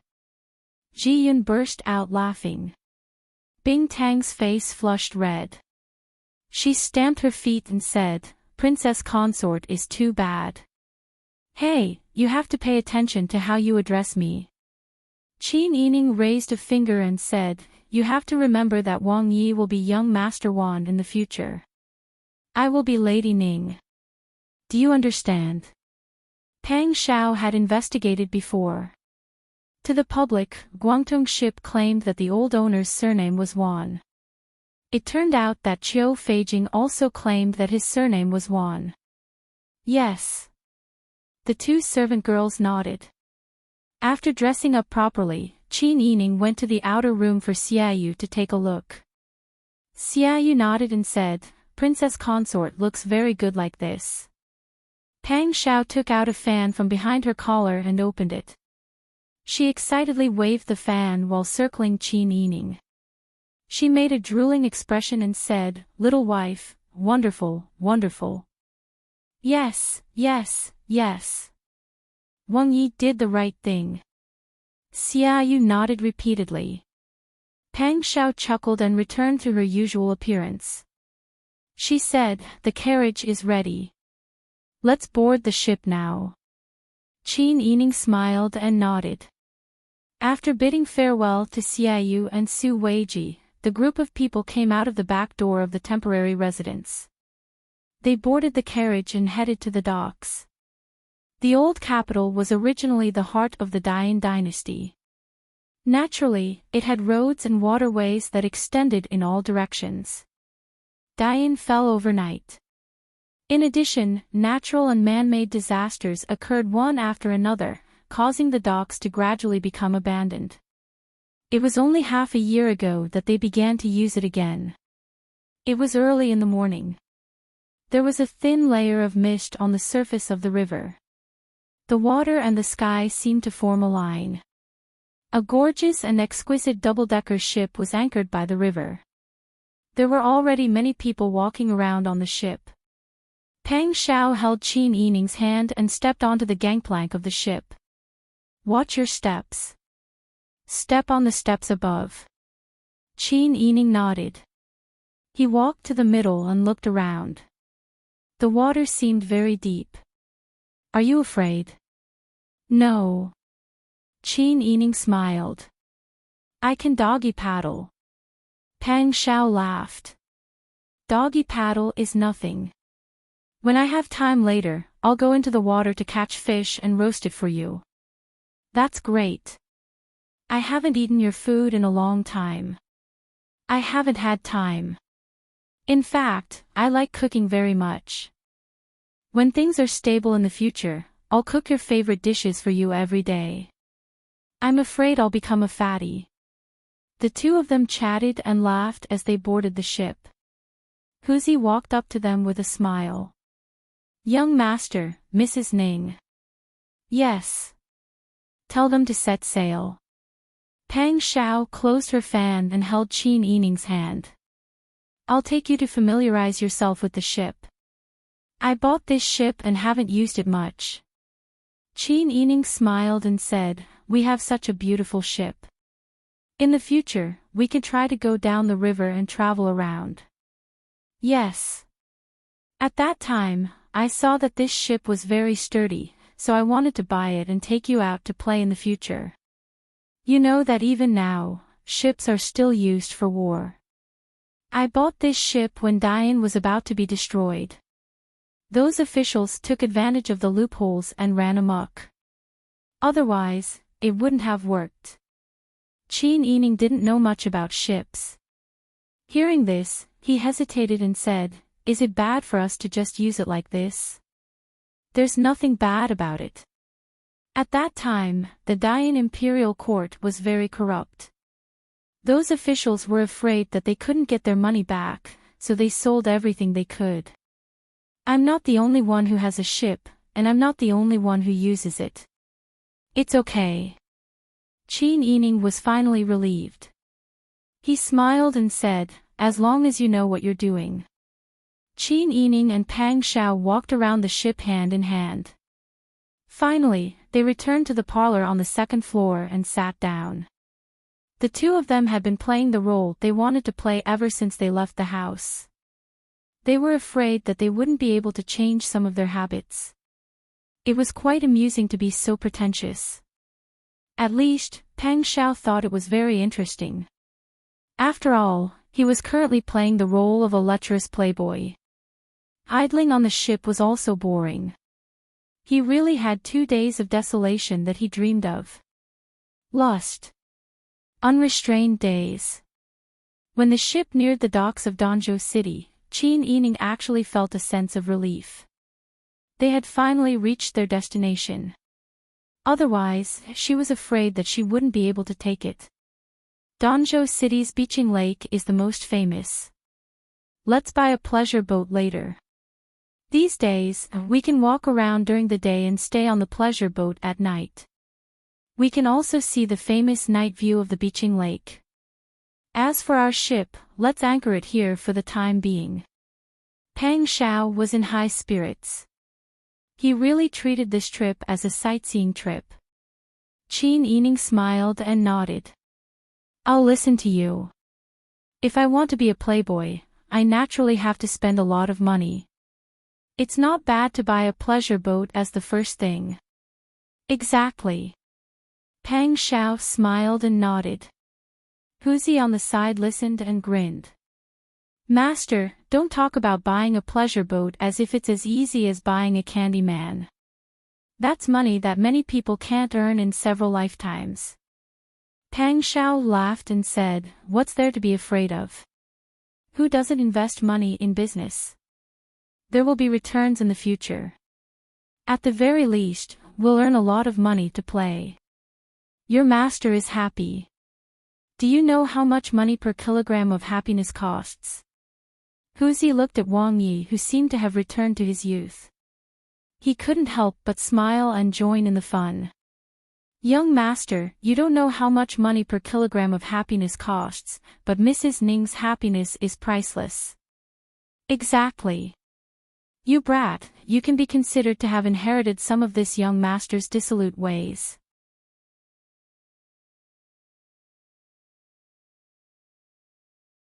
Chapter 855.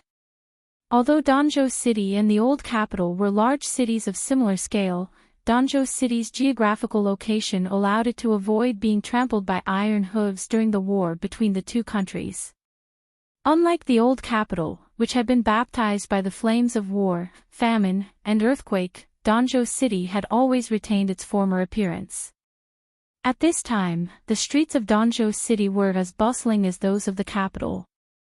Walking through the bluestone-paved alleys, all one could see were whitewashed walls, black tiles, and tall eaves. Even the hawkers' voices were filled with the charm of a hometown. It was as if life had suddenly become less rushed here, and even the people had become elegant. Qin Yining held on to Pang Zhao's arm, vividly imitating a beautiful concubine trying to curry favor with her master. She acted coquettishly all the way, using her soft body to rub against him intentionally or unintentionally. As she walked, her silk cloak fluttered gently, and her fragrance wafted in the air. She was born with such an appearance, and she had deliberately dressed up. She even purposely acted flirtatiously to attract attention. The pedestrians and hawkers on the street all stopped to stare at the outstanding couple with their mouths agape. Even the women couldn't help but take a few more glances. "Young master, I've taken a fancy to that pair of prawn whisker bracelets. If you give me a whiff, not to mention a pair of prawn whisker bracelets, I'll even give you a whole set of ruby noodles." "You're so bad." The beauty said bad, but she still snuggled up to the richly dressed rich young master. Everyone was speechless. There were also some women who spat at Qin Yining's back. There was also an unmarried woman wearing a veil hat who stopped and looked in Pang Zhao's direction. However, after seeing his crude and vulgar behavior, no matter how handsome he would still be annoying if he wasn't likable. The two of them brought their two maidservants and Huzi through the city ostentatiously. Qin Yining bought a lot of rouge and hair ornaments, as well as many new rulers. She even bought small tigers, rattles, and exquisite pinwheels for children. "Let's take the ruler back home to tailor clothes for our family. We can't miss out on gifts for the children." After lunch, the group of people had already arrived at the lakeside of Beaching Lake. They boarded the two-story pleasure boat that they had just bought. Qin Yining rubbed his sore calves and said, "Let's rest on the pleasure boat in the afternoon. I think the scenery here is very good. There are singers on the other pleasure boats as well. It's not bad to listen to them." "How fresh is that? Do we need to listen to other people's songs?" "We invited them ourselves, but they only arrived in the afternoon," Pang Zhao said with a smile. "Since we're here to show off, how can we lack these extravagant things?" Qin Yining found a comfortable angle on the chaise lounge and sighed comfortably. "Flaunting my wealth is tiring. I'm not afraid of going out, but I still have to act outside. It's too tiring." So it's true that every trade has its own master. Those who specialize in swindling people don't have it easy either. Of course. Nothing is easy in this world. Pang Zhao dragged a small stool and sat beside Qin Yining. His large hands massaged her legs and feet. Qin Yining turned over and lay on his side. "Hey, have you arranged for people to scout out the situation in the city? What are the Liu family's plans for this place? Danzhou is a big city after all, and it hasn't been baptized by the flames of war. I suspect that the Liu family has a hand in most of the businesses here. I've already arranged for people to scout," Pang Zhao said in a low voice as he massaged Qin Yining. "While we're waiting for news, let's do our best to show off. It's best if everyone in Danzhou City knows that a rich young master has come to Danzhou, and that he's the kind who loves to show off." "Okay." Qin Yining's eyes sparkled. His expression was eager to give it a try. "It seems that you enjoy playing the role of a concubine." Qin Yining only looked at Pang Zhao with a gentle smile. Pang Zhao's heart thumped. "Why are you looking at me like that?" Qin Yining shook his head and said softly, "I don't enjoy playing the role of a concubine. It's just that the two of us rarely have the chance to be together like this. I feel that it's very interesting to go out with you and watch you spend money like this." Pang Zhao's heart almost melted. He understood that Sister-Yi liked to be with him. Whether it was pretending to be a concubine or something else, as long as she was with him, she liked it very much. How could she be so soft and obedient? Good Sister E, you're the best. Pang Xiao didn't care about anything else and hugged Qin Yining in his arms like he was hugging a child. Bing Tang and Ji Yun, who were waiting on the side, blushed. They tactfully retreated and dismissed all the guards on this floor. The two of them chatted and laughed in the room for the entire afternoon. They really cherished the opportunity in front of them. It was as if they had specially gone out to play. They didn't want to waste this good time. In the next few days, Qin Yining and Pang Xiao continued to play in Danzhou City and a few famous scenic spots around it. Danzhou was near the water. The two of them mostly went by pleasure boat. They saw the lake and the mountains along the way. The breeze brushed past their faces. What entered their eyes was the vast expanse of scenery. It was as if even the depression in their hearts had dissipated. Soon, the spies arranged by Pang Xiao brought back the information they had found. If you didn't look carefully, you wouldn't know. Half of the businesses here, big or small, are owned by the Liu family. There's also a large Liu family mansion here. It seems to be a side branch close to the main family. Master Liu is the uncle of the current head of the Liu family. There's also another piece of information. The local county magistrate has a close relationship with the Liu family. The county magistrate's daughter-in-law is a daughter of the Liu family. Qin Yining and Pang Xiao looked at each other when they heard this. So, the Liu family has basically become the sole authority here. Whether it's the imperial court or the business world, the Liu family has their own connections. Exactly.